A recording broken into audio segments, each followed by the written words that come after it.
supporters since the election to demonstrate against what he said was a rigged vote. And African countries are facing increasing debt to the International Monetary Fund, with 10 emerging as the most indebted in the fourth quarter of 2024. These debts reflect a reliance on external financing to address fiscal challenges, especially during economic crisis. Egypt leads the list with 9.45 billion in IMF credit, followed by Kenya with 3.02 billion, Angola with 2.99 billion, Ghana with 2.25 billion, and Ivory Coast with 2.19 billion. Others are the Democratic Republic of Congo, Ethiopia, South Africa, Cameroon, and Senegal.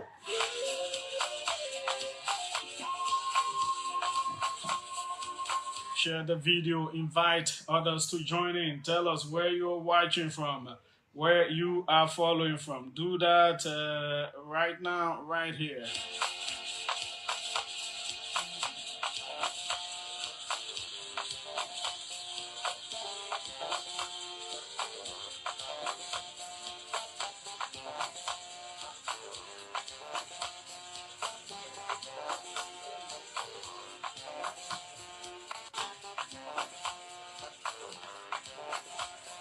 Indeed, we are right here. We are right here to bring it to you as it should be.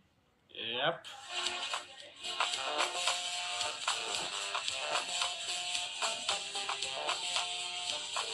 Share the video, invite others to join in. George Bondo is following from Kak City, that's Kakata. Lucini Sharif from Guinea. Bomi County is Marcus B. Bewe. Ryan Change Kamara is following. Sidon with Jibbo.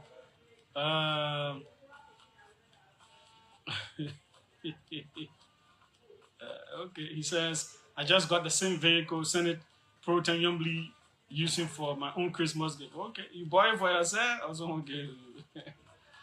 Small car there. Bob FZ Flomo from Sonic City from Bekube Avenue is David Gallagher Wesa. Sekou Sharif from New Georgia. He says today is a birthday. Okay, happy birthday to you. All of God's choicest blessings.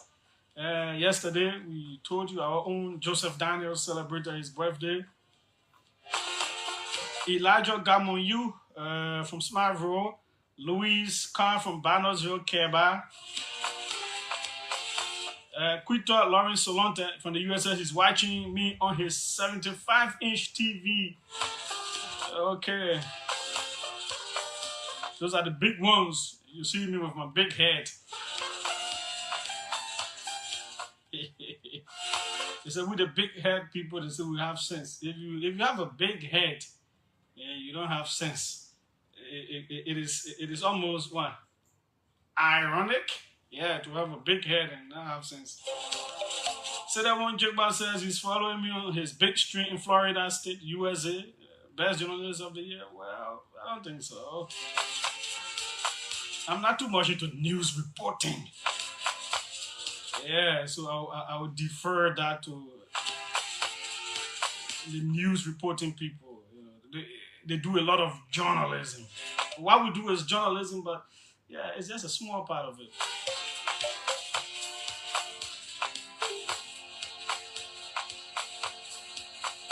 KTK Ortega Sewe is following from Taylor Major Compound.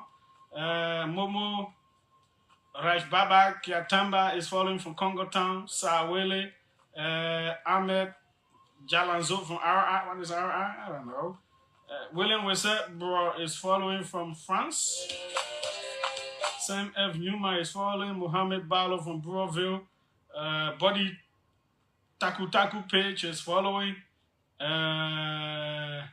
Simeon Zo, we didn't get there yet. Take your time. Mohamed Dolly, Eliza Tape from Flanktown Community Intellectual Reservoir. Sheraton Dologbe, Senior from Johnsonville. Joseph Sako. Isaac Kofi Opoku. Toga Harris, Williams Randolph. Boozon. Christian F. Banner, Diso, Alex Diso, He says, put a number for international participation. We'll do that. Lincoln P. Nyakboa from Ganta City. Oh, yeah, all right, I said at 5 o'clock, the minister of the year, the worst minister, all those at 5 o'clock, my people. Why are you rushing? Okay. Let's take a quick break. People are already ready to. It will be interesting. So we're doing the ministries again. So start thinking. Don't do it on the basis of sentiments and all of that. Just think about all the people, from finance to public works to education to health to agriculture, to information to ministries are many. Youth and sports. To what in it? Yeah, so they are so to the gender, social protection. They're there. Transport, commerce and industries, all those stuff. There. Then that one is for 5 o'clock. They similarly will be asking you for the parastatals. Those entities are not ministries, but they're also very. They are nearly stand alone. They call it SOEs, state-owned enterprises, where you have the RIA, the maritime, the water and sewer, the LPRC, the MPA, the LBS, there's so many, yeah. So you tell us your best and your worst. Then the representatives as well, best and worst. Senate, best and worst. That's me. If you can't answer some, that's it. There will be no explanation. There will be no justification. Just tell us. That will be at 5. So let's take a break. Yeah. Have some very interesting things coming up. Very, very interesting here. So let's take a break with some of our sponsors. When we come back, folks, the issues that matter will be right on the cards. Continue to do business with us. Business is going to go. We have the country locked down at this time, and the issues ahead of us, you don't want to miss. Ladies and gentlemen, boys and girls, watch out for the latest jeans attires that will spark your outer appearance on both social and formal gatherings. Check this out. The place is Some Business Incorporated, a brand of excellence. At Some Business Incorporated, we have the latest fashionable jeans now on sale. Our line of products include both ladies and men's jeans, cargo jeans with 2 pockets, plain jeans kites, and the latest 2023-2024 jeans jumpsuits. We also have a variety of quality sneakers for both children and adults. Remember, at Some Business Incorporated, our products are produced with durable twill cotton and are very much long-lasting for your everyday comfort. And the good news is that you don't need to walk down Waterside anymore, because we have all these at affordable prices just for you. We also sell at wholesale and retail prices. Visit us today at the old Westward building, right opposite the old Ministry of Education on Broad Street, for the latest brands of jeans you will always admire. For more information, call us on 0887 289-372 or 0777-289-372. It's Some Business Incorporated, right opposite the old Ministry of Education on Broad Street, for the best quality in jeans wear.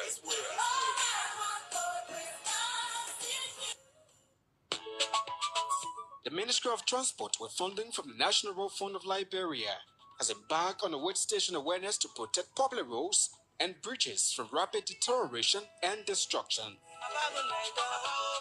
In October 2015, the legislature, approved by the president, passed into law the Axle Law Control Law of Liberia.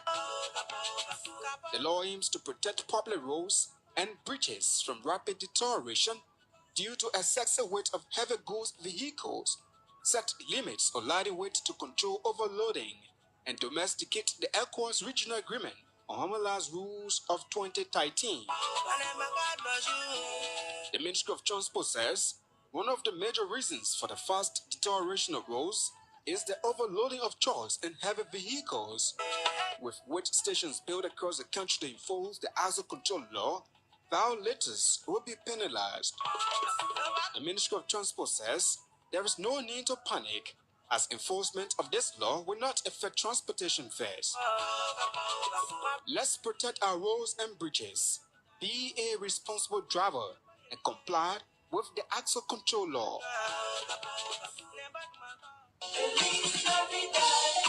What? I tell you, every day funny for car to go to the bank. Then the traffic said that easy. By the time you reach the last, I will make you scared. Hey man, I was shopping for my children for the Christmas season. You are here too hard. What can carry you to the bank again? You can get tired?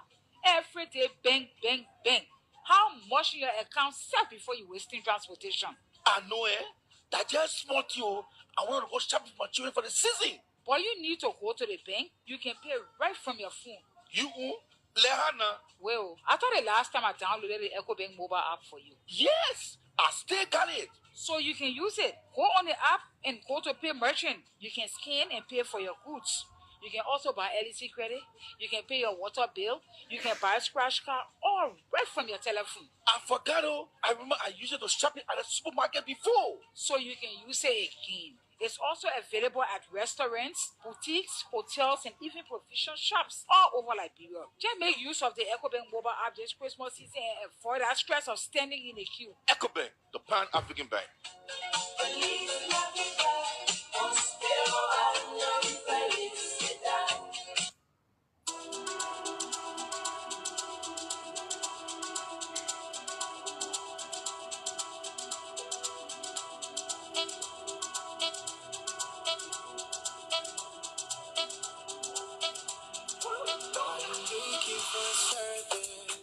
Internet service, fast, reliable service for your home and your office. Unlimited service with the best coverage. You better choose Connect.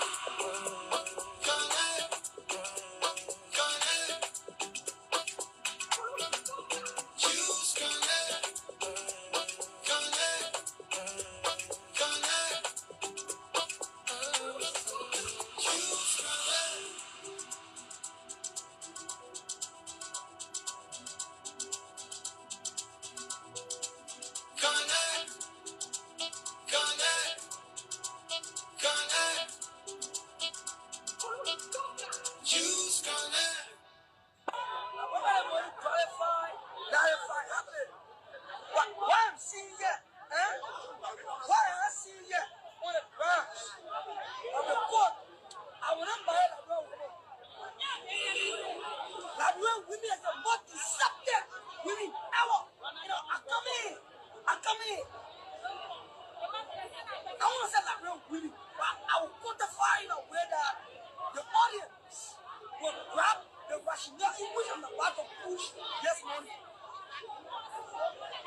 Arrogancy.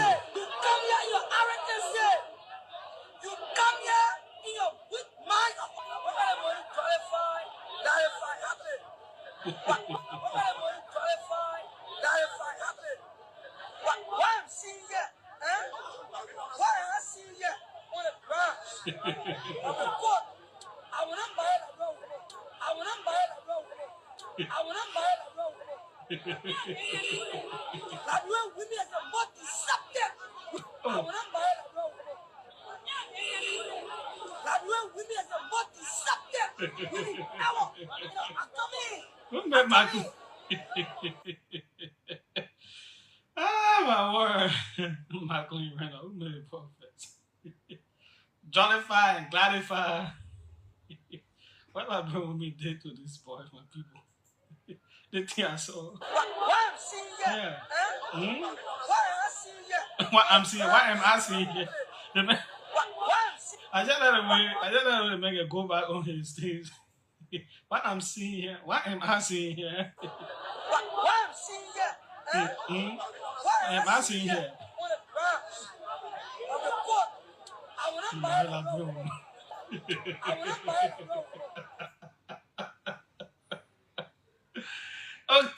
Okay. Please, beg you, do not disrespect Liberian women. Yeah, so they're some of the best people on the planet. They're so good. So, let's just give you updates, different things that are happening quickly. So we know that former Justice Minister, she was a member of the Supreme Court bench, yeah, former senator. Was she former senator? Raylan County, or she ran? But the thing is, there was this big case,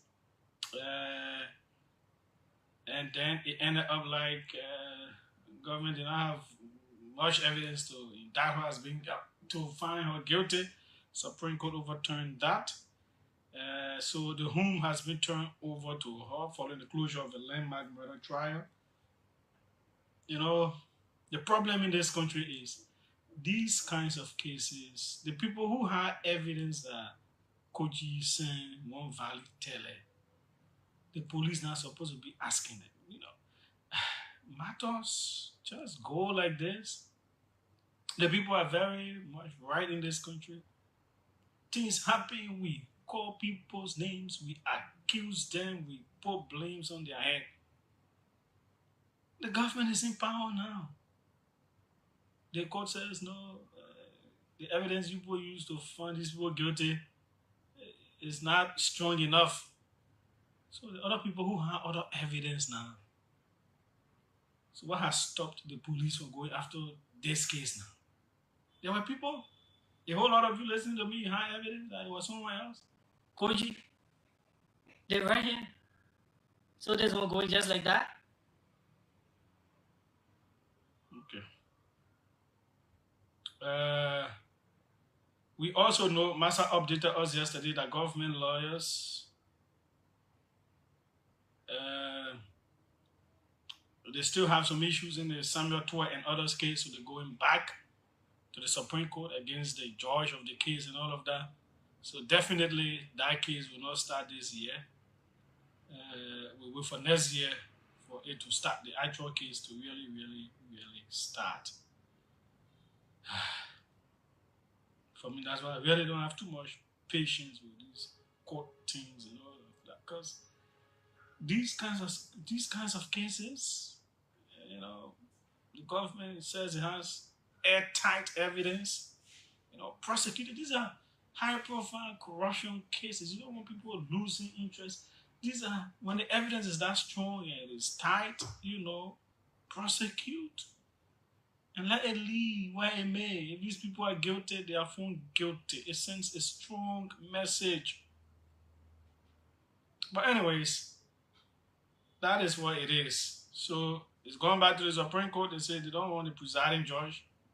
A different judge should be over the case. That's the government itself saying it. We'll see what the Supreme Court will do about that.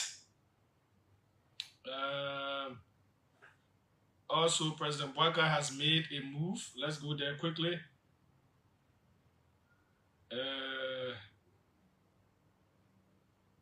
Let's go there quickly. What has the president done?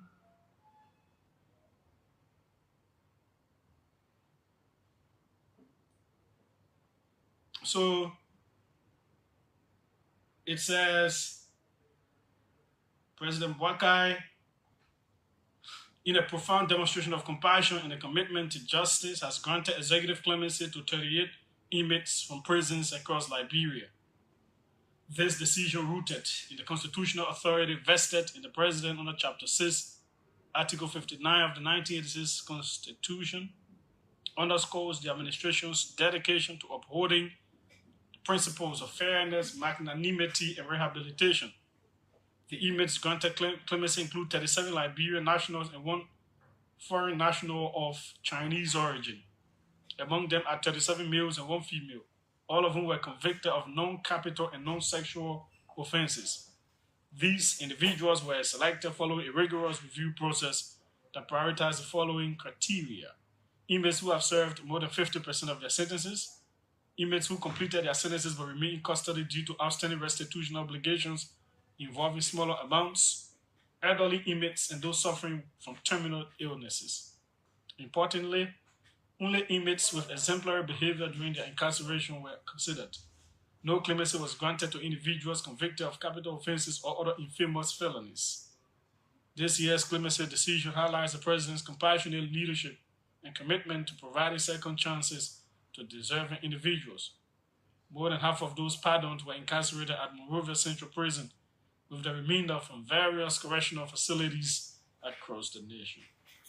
So, the president, always around the season time, presidents can pardon some people, grant them clemency. And in this case, some of these people, they say, all of them are people who did not commit, murder, who did not kill people, who did not commit serious, dangerous crimes, but those with small issues for which they were in jail.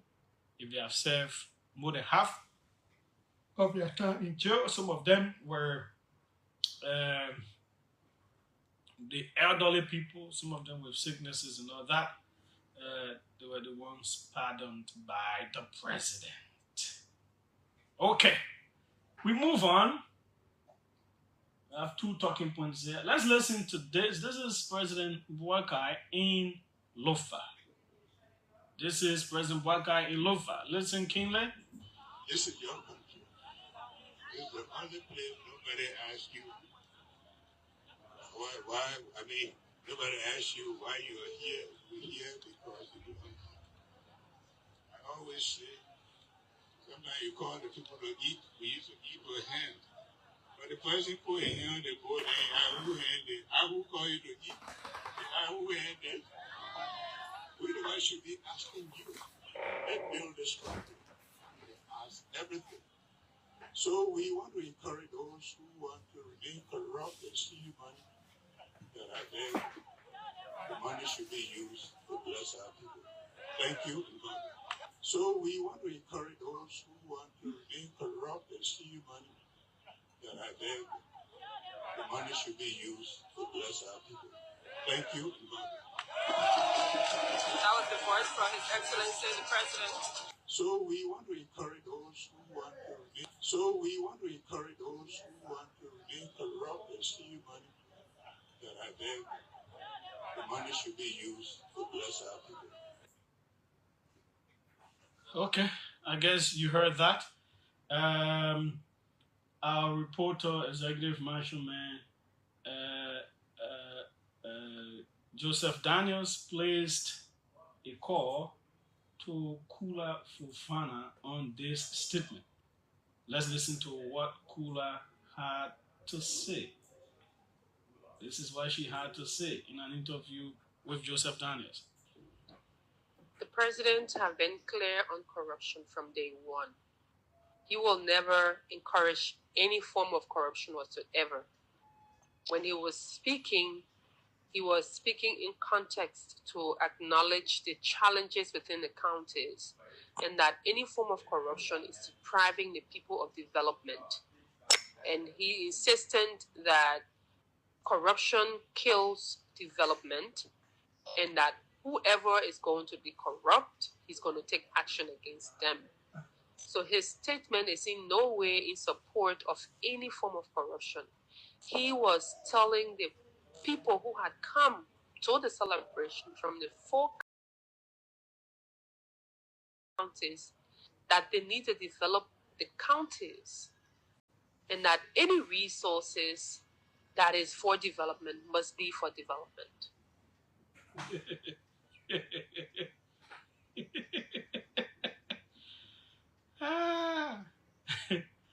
It's hard to defend my people. So we want to encourage those who want to remain corrupt and steal money. That I beg The money should be used to bless our people. Okay.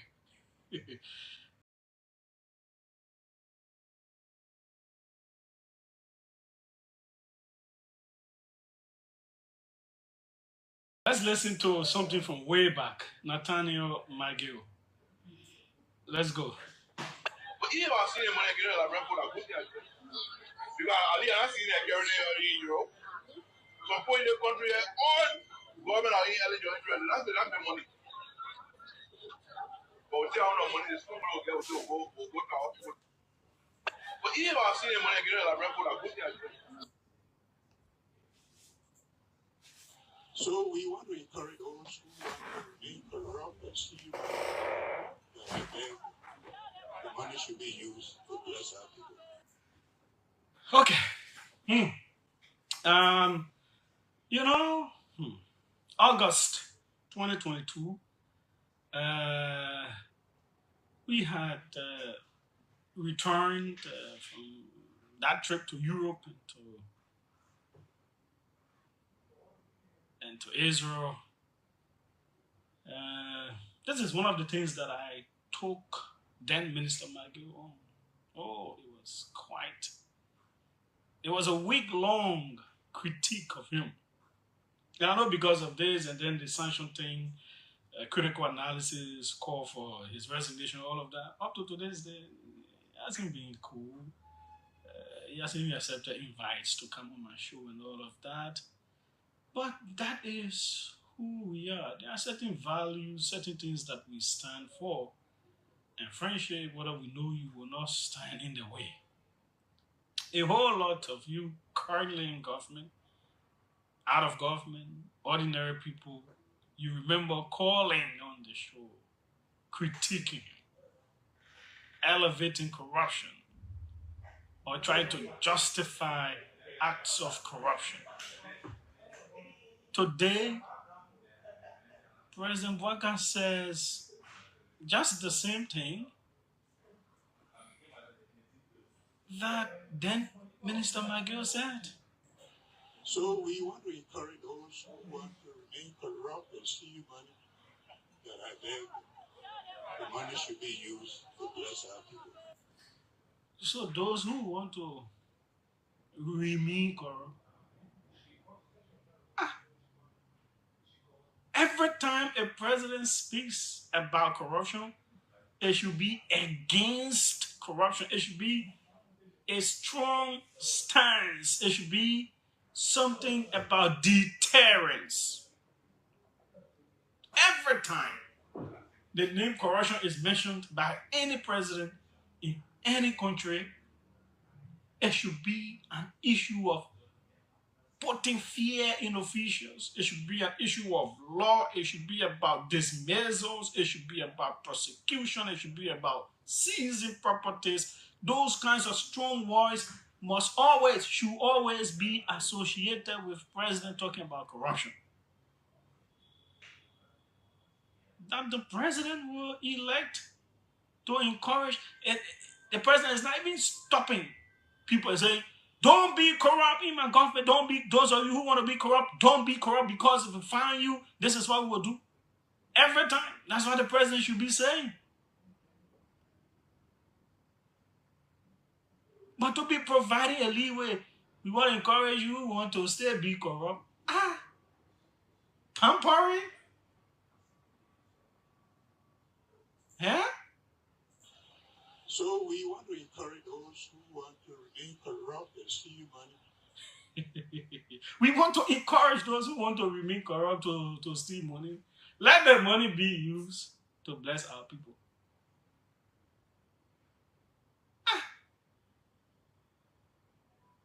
What is going on? These things are... Sometimes it just... How do you continue talking about these things? I mean, talking without even putting the president more forward. But, like, what is the prospect? What is the prospect for the country? Do you know, when the current governing party was in opposition, some of those they had issues with in the CDC government, one of them was Thomas Fowler. They used to call him Thief 5. In fact, they were saying if they were to win elections, people like Thomas Fala would be investigated. They believed his riches and whatsoever were associated with alleged corrupt practices. Those were their accusations. Coming to power, one will expect that some investigations will be initiated around such people that they have some inclinations that those people may have participated in corrupt practices to have earned what they earned. Instead of erasing that through investigations, whether it is true or not, no. Today, they are hobnobbing. In fact, they were wishing and hoping for his dismissal, his expulsion from CDC. And a whole lot of them who call him thief before are calling him leader and teacher now. Because they already think about 2029 and the numbers think about election. How do we treat the country like this? I do not know. So the cloud of suspicion of corruptibility is now removed over the individual. So were they lying before? Were they making him to look ugly because he wasn't on their side? And now that they want him on their side, so he's now a morally correct person now, no corruption again. Is that how we always want to treat the country?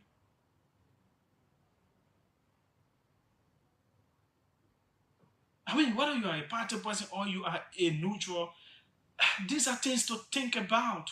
Where is the country going in terms of these kinds of things?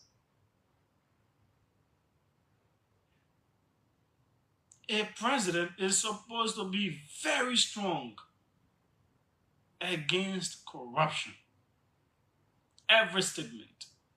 And Kula is trying to explain that. No way to explain it. Nowhere down there the president said he will take action, blah, blah, blah. We want to encourage those who won't be corrupt to steal the money. When you steal, please, bless our people. Wow.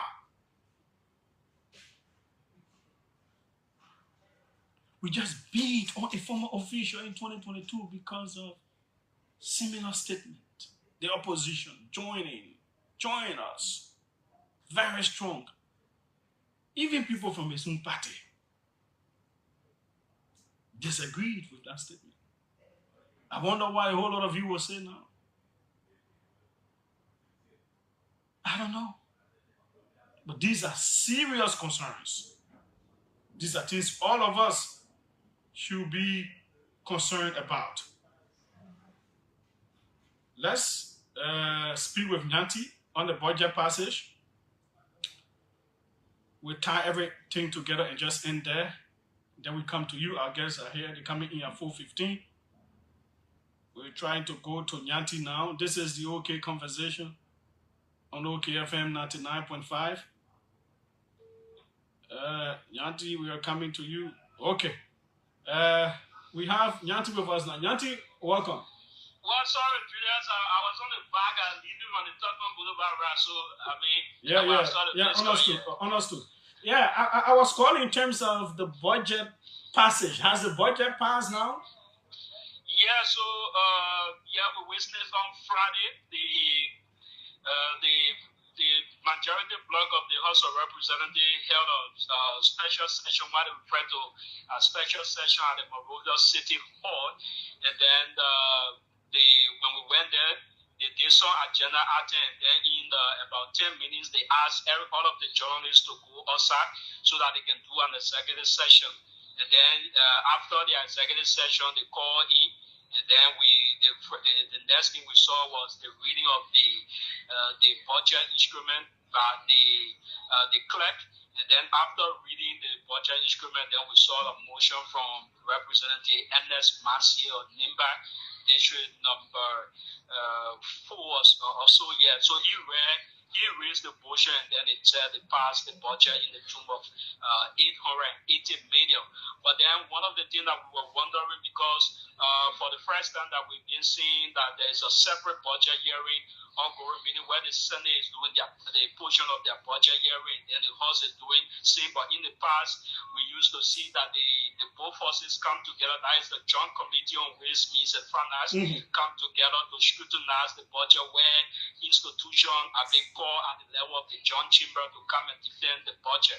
So we were thinking that, given the amount that was being passed on by the House of Representatives, we thought that we were going to see a different amount by the Senate, because they were having separate budget hearing, wherein there will be a conference committee constituted to synchronize the two amounts. But then on that same particular day, we got this call that the Senate was apparently waiting for the House the majority bloc of the House of Representatives to act on the budget passage, and then we were called at the level of the Senate, and when we went there, similar action by the Secretary of the Senate read the entire budget, and then just the same reading that was done by the majority bloc. The clerk there, it was the same reading carried on by the Secretary of the Liberian Senate. And then we saw there were 2 minutes, I think 2 or 3 minutes given to Senator Prince Moyi, who is the chairperson of Ways, Means, and Finance at the Senate, to elaborate on the budget. He just spoke briefly about 2 to 3 minutes, and then other senators made some comments, and then eventually they passed on the budget. Just similar instrument from the House, that of the Senate, brought the amount to 880 million. Do we know if the past budget has the 1.8 million for the Joint Chambers renovation?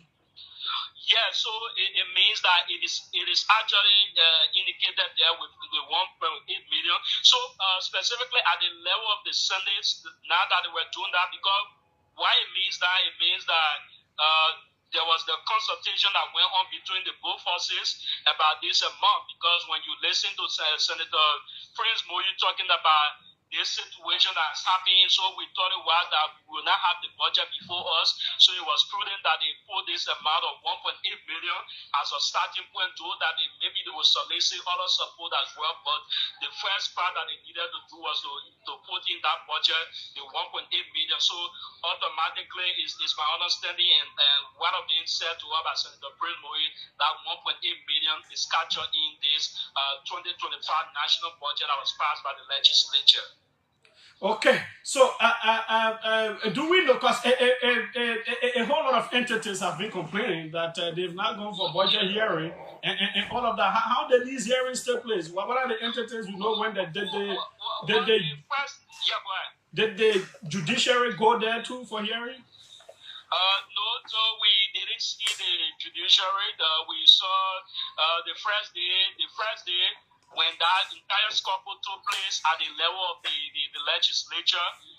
There were the Ministry of Finance. We saw the Ministry of Finance, the Liberal Revenue Authority, and then the following day, another day where they started with the expenditure component of the hearing. We saw the Ministry of Mines and Energy. We also saw the less of the finance ministry folks were also there to add on the budget, and just few institutions that came at that budget hearing. But normally the Ministry of Health, but then at the Senate as well too, they also called few of the entities that we saw, the Ministry of Health, the Ministry of Education. They were also invited for the expenditure hearing, but not all of the institutions came. But during past budget hearing, we used to see these institutions, because when there is a joint hearing, we will all go in the joint chamber where the committee members from the Senate will come, the committee members of the House will also come together. We will see the institution that JFK, though that they are part of the Ministry of Health, but JFK as an institution will also come to defend their budget as to how much do they need to run the affairs of JFK. Other smaller institutions will also be given the less of the Liberal Broadcasting System. In the past budget year in 2023, we also saw the LPS also came to defend their budget. But this time around, that bulk of the institution came, And while we've been hearing from them, the only comments that we get from members of the committee as to why some of the institutions, most of the institutions that we ought to see at this budget hearing that didn't come, they said some of them didn't submit budget performance reports and what have you. But not much for being said with this institution, but all of them that we saw the passage of the budget, and then people are talking about some business sector that needed to have some increment, the education, the health, and what have you. Not much emphasis were being given to the public as well too. So these were these hearings the ones that went there? How were the hearings? Were they public? Were they detailed enough? Yeah, so for the horse, just the two difference that we want to give Julius. For the horse, the revenue component in term price have been is a close hearing that normally they do with these spending institution that contribute to the budget. But for the Senate, for all of the ones that are listed with the Senate that have the National Poll Authority, LPRC, all of these revenue institution were made public. In fact, it may also interest you to know that a part of that hearing, that National Poll Authority that should be giving back to the budget, they were saying directly to the Senate Committee on Ways and Finance that this year they will not be contributing to the national budget that on ground that they have other projects that they needed to do. No. But how can that be? When I hosted the managing director here, he said they were on course to give. I said that there is a particular amount. He said they were on course to give to the national budget. So how? So what else? It was just money that you talk about some of their commitment, some of their outstanding amount that they didn't contribute to, that they didn't pay in full. So they needed to pay some of that money, and they didn't give all of the money. And in fact, he also made it clear that even the National Poll Authority, some of the factors you were giving as a reliance was that the MPA is overstaffed. In fact, they spend close to about 1.4 million every month to settle salary arrears for employees as well. So some of the comment, in fact, we post the comment to the Senate Ways and Finance chairperson that MPA as a key institution that should be giving back to the budget have said that they will not give back, and said they were going to do more in terms of engaging the institution to make them to commit to the national budget. So this institution about the revenue component at the level of the Senate, everything was open to the media. We were in attendance. The Liberia National Fire Service appear, the Liberia National Police also appear as well to defend their budget. Unlike with the horse, that they expect the revenue component of that budget were done in close to the only proportion of the expenditure hearing to the public. But for the Senate, we saw the revenue component were open so that people know how much these institutions are contributing to the national budget. Okay. Nyanti, thanks so kindly. Thank you. Okay, let's listen to Anderson Miami of Central. He has something to say about this.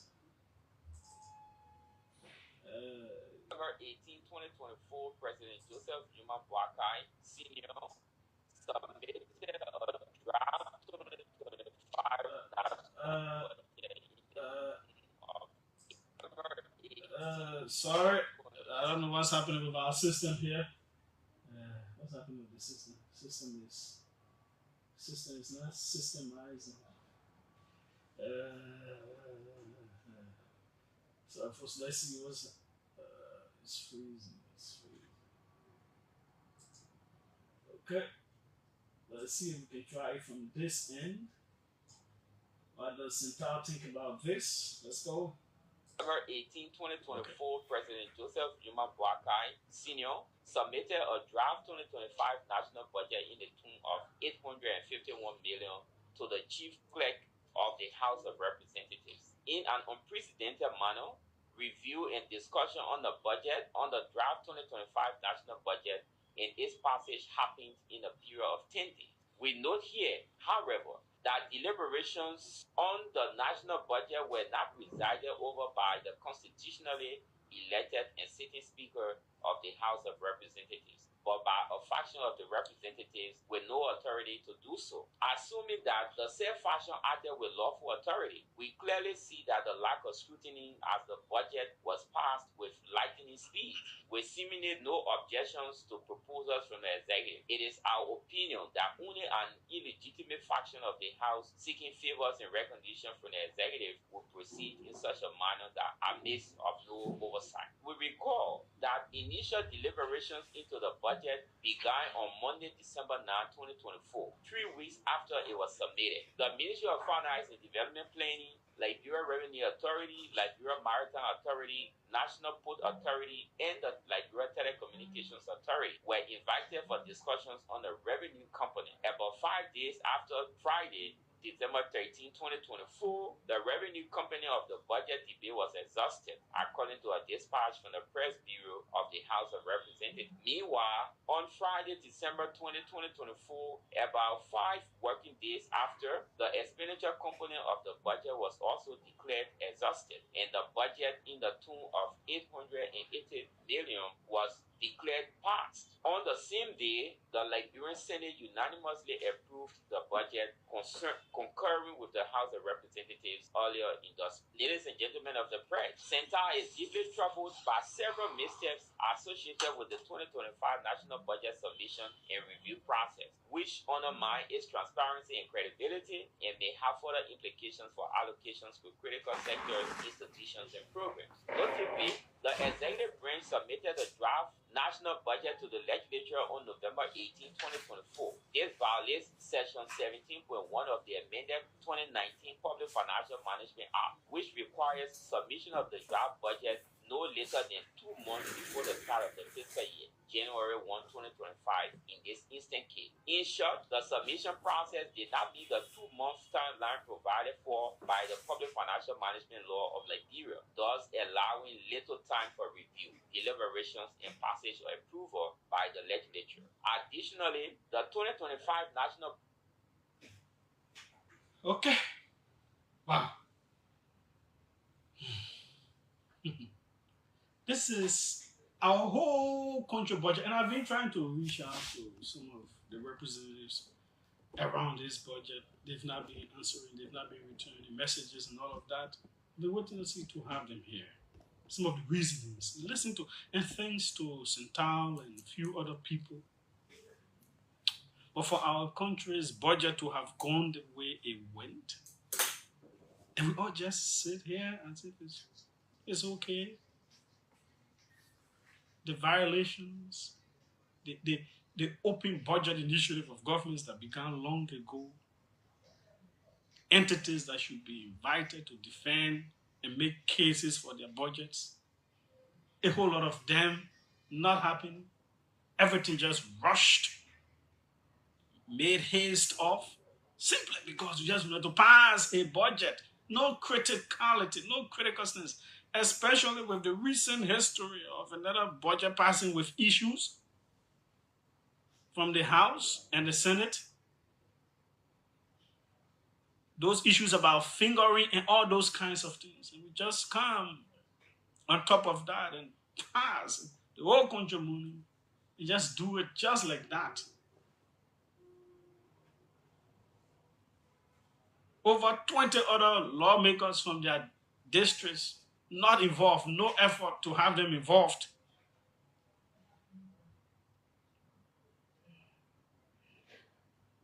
These are the realities we're living with today. And this is 2025, when we should really be doing better. This is shameful.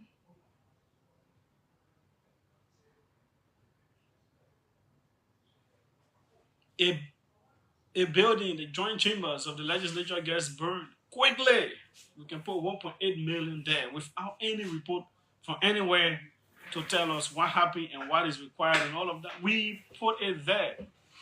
How many people be crying about their barracks, renovation, different barracks in key regions of the country?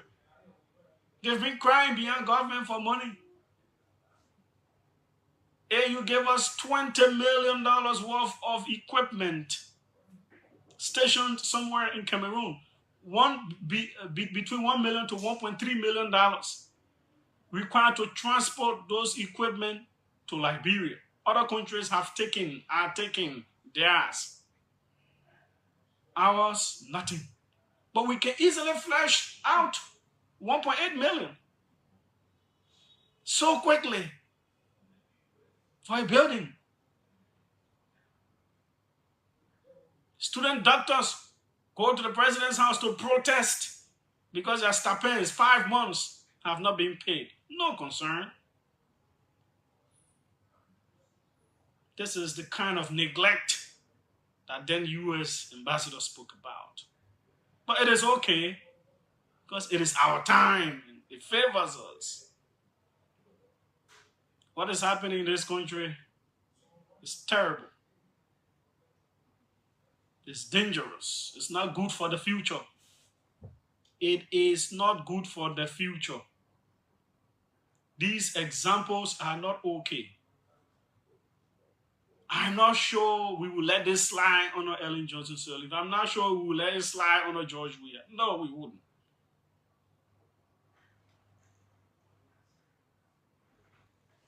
I don't remember any of them going on radio. The way when budget came up, the lawmakers themselves will be calling. While we still thinking about even looking at the budget, even read it on the show, boom, budget pass is gone. What is your input as citizens? What? Before we even lift our heads up to say, yeah, let's look at the budget, even invite them to debate, as we used to do, a whole lot of debates around the budget. You have your inputs. Nothing. Just one pass budget.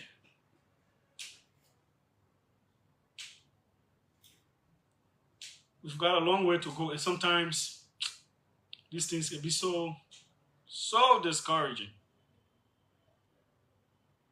But thanks to Central for mustering the courage to also speak about this. I know I saw Reverend Gadi Johnson as well offering an opinion. But these very important things, everybody just looks like it's okay. That's how it should be. We are harming the country. We're not doing well.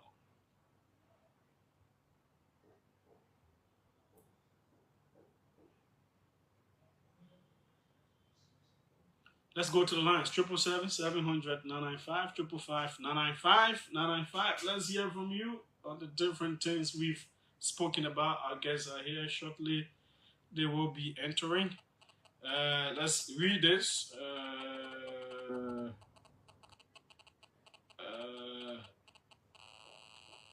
This person says, was there an assessment done before the 1.8 million was budgeted as initial amount?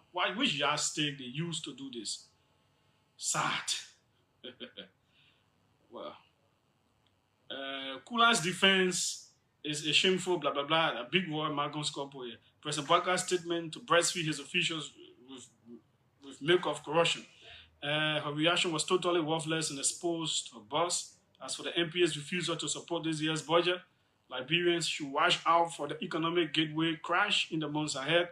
The first offense is a gross violation of the PFM laws of the country. Well, we're supposed to be a country of rule of law. Welcome. Let's hear you. Good evening. Good afternoon, Julius. Yes, go ahead. Let's hear you. My name is Isaac. I call from Banker Junction, South 70. Go ahead. Julius, may God bless you, the family and the born children to come for critiquing the President's wife of food. Can you imagine if you pass a even if the child comes from school and the uniform is there, what happened? Why is the uniform body torn up? A budget for a whole country to get past it. My brother, what you say? I am a supporter of Unity Party, but I'm heartbroken because the way I see going. No problem. God be our help. Thank you very much. Okay, thanks so kindly for your call. Welcome. Let's hear you. Good evening, Julius Jeff. Yes, go ahead. Thank you. My name is Prince Nasimeto Goto, and I do join the platform for my Pakistan December 13 resident. Julius, I appreciate you for the work you do for the nation. You see, some of us, we supported this government, during the campaign time, we know that the study statement that came from the real estate advertisement then was very wrong. But I was shocked and very, very surprised to hear our president, Joseph Yumabwaga, making such a statement encouraging people already want to see and encouraging them to see more. I think it is very, very disgraceful to the president. He doesn't make such a statement. How will he encourage people to see from the country and say, I'm going to see and use the money on the people? When Nathan Mangel made that statement then, there was a big debate all on the platform. We condemned them for the failure. But today, our president, we were women supporting him and we supported him to death. Attacking and supporting criminalizing into the country. That's very, very shameful of the president. I think he need to return that statement and pull out for need to take news and start spoiling the government. Okay. Thanks. Thanks for kind of this President Bwaka's statement has validated our argument that he lacks the true intention to fight and minimize corruption in this country. Everyone in his government will use his statement as a motivation to steal from the Liberian people. Ernest Bailey says that. Welcome. Let's hear you. Yes, my name is Julius. Thank you for the show. Very good point. So just quickly, I will hope that the Minister of Justice says of the executive law is the only person who can disagree with the president, and in the coming days, he will offer another opinion as he did with the Supreme Court ruling, with what the president said. Togo, say what I beg you. I beg your opinion. He let him go, man. We can look forward to some historical references. I remember when President Seti... My man, Councilor Toy is not able to offer any opinion. So, Mr. President, I think Toy about the people should go steal and use the money of the people. He's not able.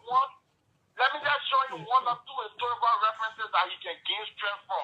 When Seti sent the army to West Point during the Ebola time, the then Deputy Minister for Legal Affairs, Councilor Bwaka, publicly agreed that that was not the meaning of the... I know about that. I'm just telling you that this one is not able. But thanks. He can look to Councilor Congo too, who also disagreed with the president when he dismissed the whole cabinet, and he said that I was putting them under the bus. So, historical references he can look forward to, but again, I understand Kula's position. I know her very well, and it's a difficult job to get in when sometimes your boss, say I was once a public relation guy, and I know what it means. Sometimes things are obvious, and you got to put a pull up. It's difficult, but again, it is what we are. It is what it is, and it is the country we live in. Okay. Another day, another time. Thanks so kindly, Dionysius, for your call. Let's take a few more. Our guests are already in. Welcome. Let's hear you. Julius, how you doing? I'm fine. Go ahead. Everybody here. Julius, we are done in the fight against corruption. That recording is very damaging. And you see, it is so difficult to defend the indefensible. That's why people are finding it difficult today, or this afternoon, or maybe through our conversation this morning. You see where we're going? For a sitting president to authorize his people to tread on such path. No wonder why the 500,000 that is alleged of his office cannot be investigated. No wonder why the inauguration money, Miata formula, there's no investigation. No wonder why the main former is telling $96,000, yet he cannot, no one can be investigated. So you see where we're going? On the issue of the hospitals, it saddens me. I said you project $1.8 million without even knowing what caused the fire. So you just want to buy things and put them over there? And then you have entities that have been needing money. The army, I'm telling you, some of their bases in key areas, in Nimba, in Magibi, and other places, they needed to do renovation.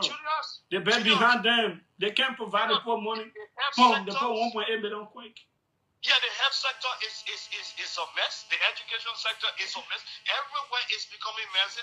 You got somebody generator is taking 3,600 plus. Where a medical doctor who spent almost 10 years studying that cannot make $3,000.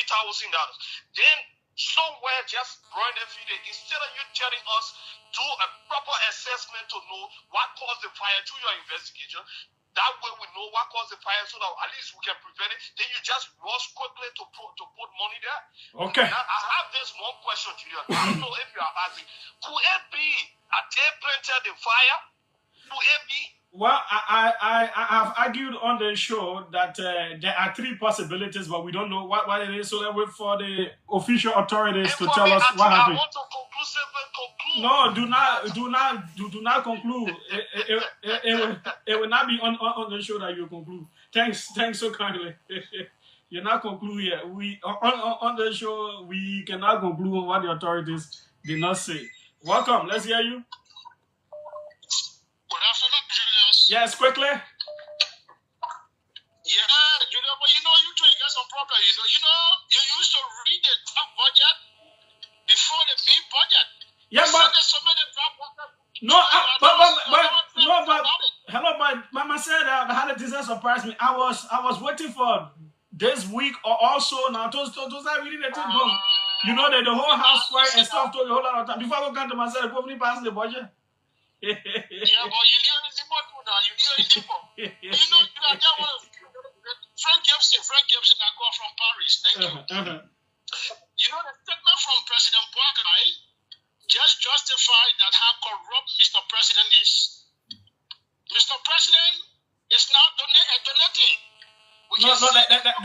That is not evidence to say the president is corrupt. It is not.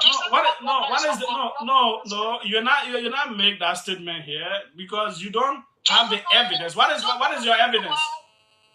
Do you know the reason why President Boakai sidelined Yeke Koruba? Because Yeke Koruba asked him to tell the Liberian people where he got the $10 million Liberian dollars from. That was the famous statement came, that baby.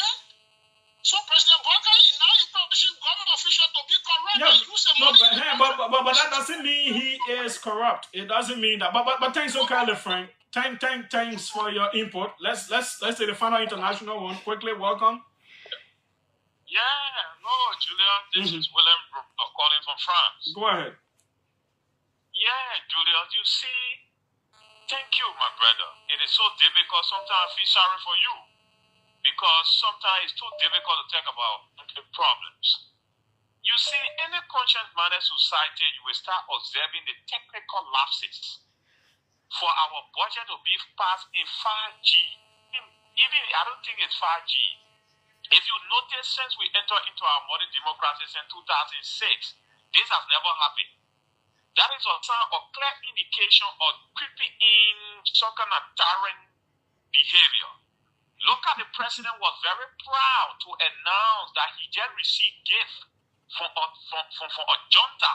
That is another sign of tyrant behavior. The president also was proud to say he appealing and encouraging people who were stealing.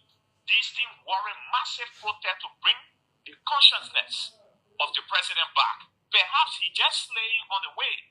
So our people should be careful that how it can start. It can start from ABC, first grade, second grade, a graduate, all the way to 12th grade. Thank you, Julius. Okay, thanks so kindly, William, for your call. Let's squeeze in Kev right here. I saw Kev coming in. Let's squeeze in Kev quickly. Our guests ahead will give them their time. Very important. Quickly, let's hear you, Kev. Yeah, Julius. Good morning. Yes. Sorry for my end. But Julius, you cannot say the president is not corrupt. No. What I said, he should provide evidence. You know, on the show, someone I go and say, "Oh, the president is corrupt." I say, "Yeah, the president is corrupt." No, you gotta tell us why you think. But his office, right?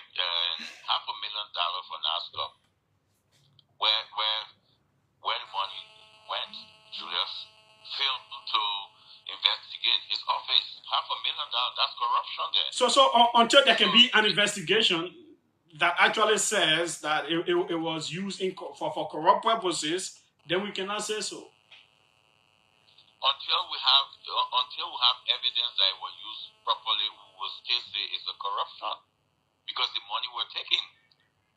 So it clear that, and you play the true tape, Julius. from Minister McGill. One said if, right? The other one saying, I will encourage you to steal. You should do it. No. He didn't say you should do it. He said, okay. I encourage you. He said, I encourage you. I encourage those of you who still want to be corrupt. Let me just play while you're on the line. So we want to encourage those who want to remain corrupt and steal money that I beg. So we want to encourage those who want to remain corrupt. We want to encourage those who remain corrupt to steal money. That I beg you, the money should be used to bless our people. It's not only telling them you should steal. He's begging them. He's begging them. No, he said if you still won't be corrupt now. But where is the evidence? What is the definition of he knows that the president knows that some people will not be corrupt, will not want to be corrupt, but the ones who still won't be corrupt, he's encouraging them that since they won't still be corrupt and they won't steal, they should just use that money now to bless the people. That's what he's saying. He's saying they should be. But Julius, he said, I encourage you. Yeah. Word encouragement. That is if you say what my man can't see you. Okay. So this last message, the president gathered his officers, encouraged them to declare their assets in 10 days after they served up a year to now. They haven't. He encouraged party officers who are appointed to relinquish one of their posts. The officers and the ombudsman are currently in the Supreme Court. Now JMB has officially encouraged his officers to steal and share. Okay, my name is Julius J. We have our guests here. We have Dr. George Sober. Okay, so there's Dr. George, we'll get Julius Sober George. So they did the two of them names are the reverse of each other. Very interesting. Yeah. I'm coming to you shortly. Let me just do this one. Okay. It seems we cannot go. Please confirm. Okay, so we have Dr. George Sober, a specialist pharmacist. Welcome to the OK Conversation. Thank you. We also have Dr. Joseph B. Kamara, specialist clinical pharmacist. Where is Joseph? Yes, I'm Joseph. Okay. What is playing on this side? Sorry. There is something else playing here. I don't know why it is. Okay, welcome. Thank you. Can you speak a little louder? Yes, thank you. Okay, perfect. We also have Avi. Is it Grube or Grabe? Okay, Grube. Okay. PALSG. What is PAL? Pharmaceutical Association of Liberia. Okay, good. The Pharmaceutical Association of Liberia. Are you? It seems we have a whole lot of different health groups. Let's start with the SG. Yes, thank you, first OK, for allowing us to have make use of your platform. You're able to kind of that one that also be happy for yes, of course, but it's part of national service. Yeah, sure. That money is not enough for what people are doing. So yes, you are right. There are lots of different kind of health group. We call them cadre in the health sector. Okay. Yeah, so depending on where you are, you have a medical doctor, you have a pharmacist, you have the PA, so we call them different cadres. So again, for the sake of the public, who are pharmacists? What do they do? Oh, okay. Thank you, Julius. Well, let me just summarize this for the public. Mm-hmm. Well, the pharmacists are the expert on drug use in our healthcare system. Okay. So for the case of the Pharmaceutical Association, maybe the late now will say the Pharmacist Association. Okay. We have a preamble, and that preamble is to make sure that the public is safe from all medication effects, side effects, or adverse effects. Let me bring it back and let me make it simpler. Simple, yeah, go ahead. Okay. So I go to hospital, I am not well. what will be the role of a pharmacist in my service? That's where I'm heading now. Okay. So because we are responsible for the safe use of medication in the whole hospital. For example, you just cut it to a chase. When the doctor or the physician, I don't like to use the word doctor because I'm a doctor of pharmacy also. Okay. Okay, yeah. So now on the healthcare team of Liberia, you have two doctors, doctor of medicine and doctor of pharmacy. And I happen to be a professor of pharmacy also. Okay. And I'm a pharmacist. Okay. Good. So now in the healthcare system of Liberia, in the hospital setting, physicians prescribe while the pharmacists will dispense and advise both physicians, patients, or nurses on the actual use of it. Okay. In order to prevent any side or adverse effects, so that the patients will be optimizing health. So the patients will get good outcome. So in the public, we educate the public about the use of drugs. In the healthcare system. So that means that thing we can do. My head to me, go buy me 2 paracetamol. We're not going to be doing it. Now, I say education and awareness. Don't buy medicine from bucket. The medicines you buy from bucket, the sun can beat it and the medicine can change to poison and they will kill you. It affects you. That's one education for the public there. Do not buy in any drugstore that does not have air conditioning or fan. It also turns to poison and kills you. So we have so many ways the pharmacists have been intervening. The pharmacists have been playing so many good roles in Liberia. But these are unsung heroes. These heroes have not been mentioned even in national budgets. These heroes have not been mentioned in our caucus meetings. The role we play, we save you, we save the physicians, we save the nurses, we save the republic. For example, you heard about what they call B series, right? Have you heard about Julius? We have a B series before. That thing like I may not have the proof, but one time when I was traveling, I told somebody that could be a drug effect because our borders are porous. It is the work of the pharmacist to make sure that, look, these medicines are tested properly before being used in the society of Liberia. We have so many responsibilities. We save lives. We save the public. But these things are not really being mentioned.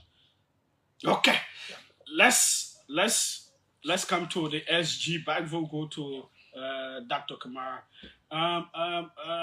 This whole there's an ongoing strike and all of that. Where do you, the pharmacists, stand in this? Well, thank you. That's a very beautiful question. Generally, I would say we pharmacists, we stand with the health workers.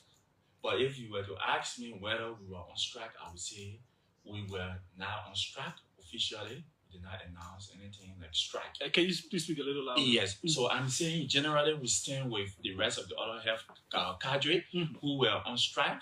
We are all in similar situation. We have been affected by the way things are being done with the complex manner in which things are being handled at the level of the health sector. And so we stood with them, but we were not on strike. Okay, so you were not on strike. Why aren't you on strike? The reason is that normally we love to engage first of all, and we continue to do engagement. But we are here while we are doing engagement. We are seeing some other things that are not unfolding very well, and so we want to make some clarification to the public. The form the manner in which national government, so I consider that to be the first prescription when it comes to dealing with the health worker issue. From the level of the Ministry of Health, we observe that people are using divide and rule method to deal with that. You hear one cadre coming out and make pronouncement. By the time the rest they call in the corner, you settle that issue, they go quiet. What's wrong with the other people? And the health system is a teamwork. No one person has that complete monopoly to say you can take care of it. So you have to bring everybody on the table to be able to discuss the issue affecting every one of us so that the general good of the public can be achieved. Now, let's come to Dr. Kamara on this. What are some of your concerns, even though you've been engaging and you've not officially called a strike action or joined into it, but according to your SG, that you all stand with the general health working body. But what are some of your concerns from your own end as a body? Yes, we have been peaceful group of professionals as pharmacists. We, as he said, we have not actually struck, and we are not really intending to strike. But I want to say something in this public manner that government should give audience to all cadre of health workers. we had a particular reclassification document that was put in place by previous government. This particular document should be acted upon. That's what we pharmacists looking up to. This is holistic. It's not something individualized. So this particular policy, government is continuity. So we are looking at that. We are not going to come with any strike action now, except government fail to do the needful. Because it's already a blueprint. It's in an implementation of this document already started taking effect. The past regime. So we pharmacists really looking at the government to fully implement this document. Let me come to that too. Yeah. So we are not ready. We are not ready. Moving in the direction of strike. But if the other people striking are supposed to be working on the people and do the prescription whatsoever, then it is almost like you are also striking, Dr. Saba, because no one referring anybody to you. Julius, you see, the question is interesting. Yeah. Yes. And I think for me, I'm a man of little words and just get straight to my point and let everybody know what is unfolding. You ask my colleague, what are your concerns? We have too many concerns. Taking you back a year or two, perhaps you remember during the time of former Minister Wilhelmina Jala, and pharmacists were on the street, and I was in this particular studio. When pharmacists were being paid $250 per month, when other colleagues were paid $2,000, $3,000. And I was there again, my voice was out, and I will remain out. You mean even at the doctor level? Because it was said that I think doctors were moved up. And even that statement was misleading, because that's where Minister Samuel was annoyed with Minister Wilhelmina Jala. When he said, we raised this money, what happened? Why is it others are high, very high? See, the number is skewing to the left, negatively, not positively. Disparity. Disparity is huge. We were on the street, and I was in the vanguard of it again. Now, I'm not really, but I'm a health professional, and I like to speak the truth for everybody. One, pharmacists are suffering so many things. They have, and I mentioned those things before, thinking that under Minister Louis Pluto or Honorable Dr. Louis Pluto, things would have improved, because we thought that she would be different. But what we have seen, the ministry is still leaning on one side. Now, if you talk about physicians, look, I'm teaching the School of Medicine. I'm also teaching the School of Nursing and midwifery. I'm teaching all over. I have physicians friends. Dr. Lawrence Sherman, Dolope, those are all my colleagues, senior colleagues and elders and mentors. But the policy makers are the issues, not our colleagues. When I mentioned before, you can't take two brothers from here, send them in Saclay, PA, give this brother housing with DSTV, and then you sent me to go and rent. That's what the pharmacists are doing. Pharmacists are working with all their PharmDs and these. Nothing is working out for them. Their salary is very low. They are not incentivized properly. And look, Liberia has little or no healthcare system. Unless Liberians themselves want to be jumping around like the emperor's new clothes. Oh, we have. When even malaria is killing people in this country.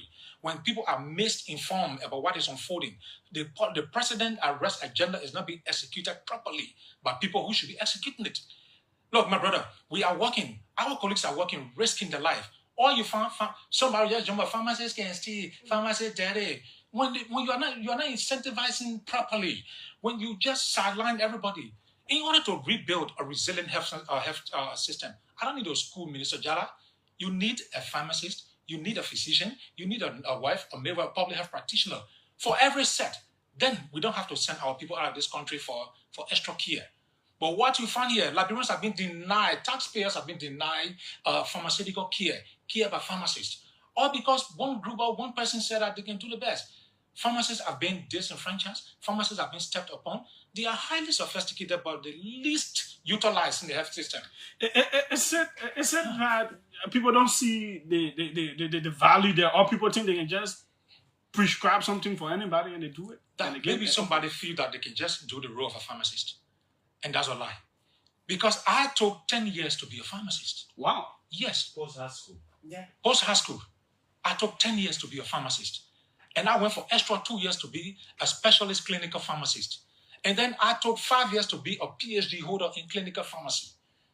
And you're telling me, with my level of PhD, and you are telling me that pharmacists, some will even say pharmacists are mid-level health workers, although they are daydreaming. Because even WHO, World Health Organization, never classify pharmacists as mid-level healthcare workers. Because mid-level healthcare workers go to school for 2 or 3 years. Pharmacists have issues that have been hurting them. Perhaps some don't want to talk. But we feel that, look, Mr. President, Mr. Minister of Finance, Mr. CSA, these things must come up now. Because if you don't do that, the president's agenda, I don't like to say arrest because you're not going to arrest me, but that acronym that has been given, whatsoever it is not being fully executed in the healthcare system. Take a look, walk from here to Buchanan. Let's go right on the highway. You're not going to see what the money is being pumped for. You can't find, when people go into for further study, only one group of workers. One of the pharmacists, I think they had said there were medicines in all the public health facilities across the country. Oh yeah, that's why they go out to Lucky and they go to BK and buy it, because all these public health facilities have it, Abby. I'm just being satirical now. There's medicine all over. That's why they go in the private places and buy it. There's medicine all over. That's why the people will go and carry their own their own NS, normal they will buy their own things and carry it to the hospitals. There's medicine all over the country, all because the minds, the expertise of the pharmacists are not being utilized in this country. Let me come to the Secretary General.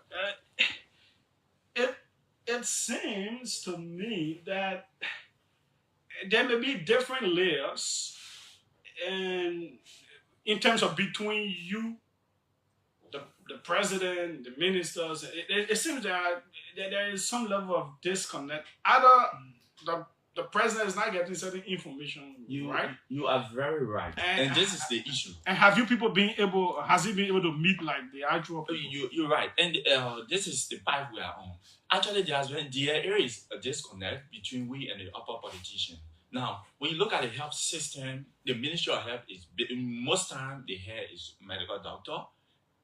They push their agenda. I have nothing personal against medical doctor. They are my colleagues, they are my friends, brothers.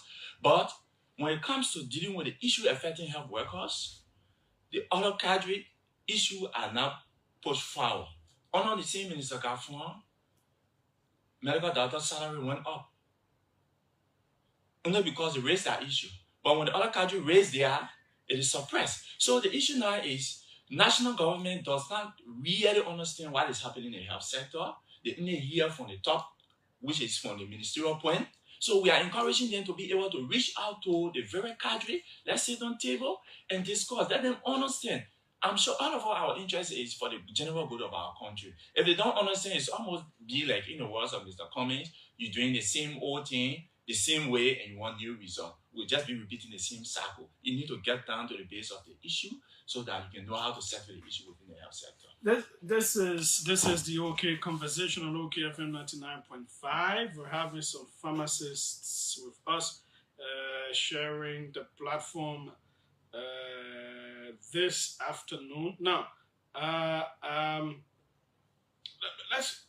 let's talk about reclassification and top up. Two different things. I know. Who wants to take that on? Yes, I can. Yeah. So reclassification that is what is in that document. Yeah. But the finance minister spoke about top up, and even did this morning he was on Prime, and he was saying you all should accept that because you didn't have it before. Now that they want to put it there, you should accept it now as they try to work on your other desires. Yes. So you see, reclassification is not the same as top up. Now, it is understandable for the finance minister to speak. You know, Mr. Gavin is a diplomat. When he speaks, sometimes when you're hot, he can cool you. But the reality is, reclassification is not the same as top up. Again, we understand that this government just took over. It's about 8 months or going to a year now.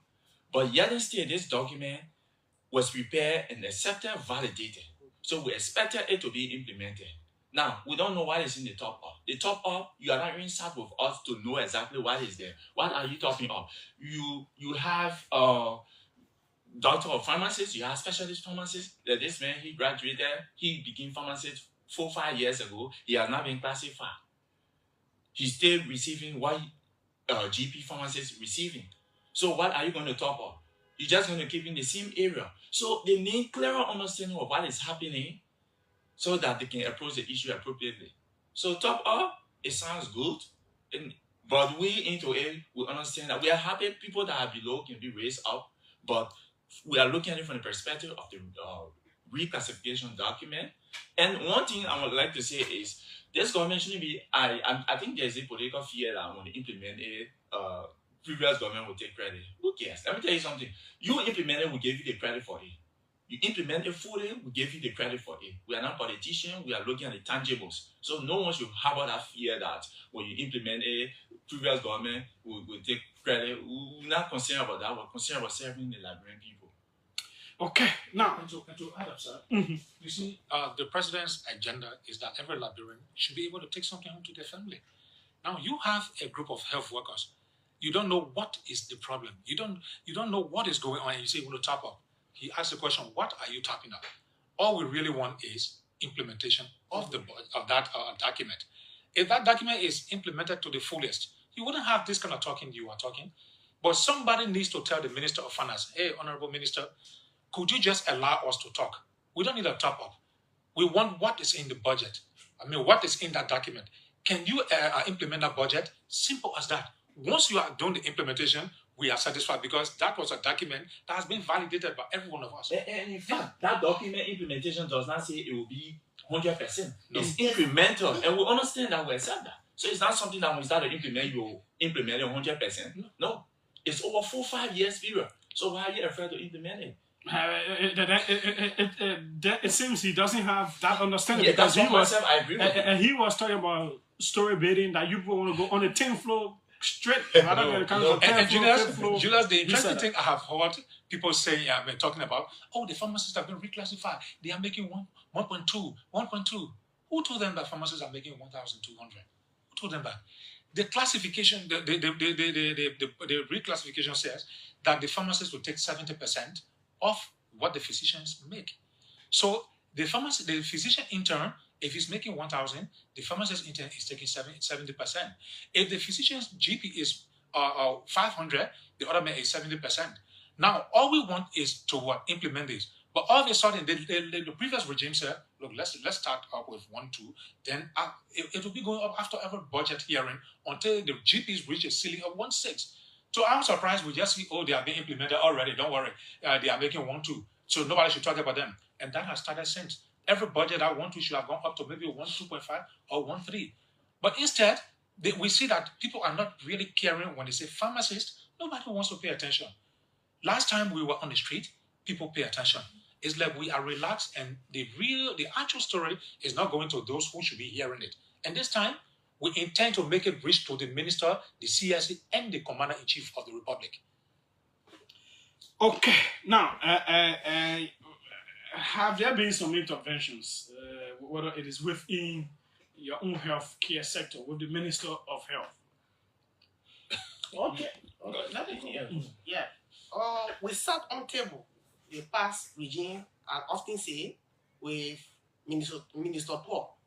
And there was intervention, especially from Minister Tua, even the head minister, Minister Jala. There was an intervention that brought about the particular policy document that was signed into what we call law, and because it was validated.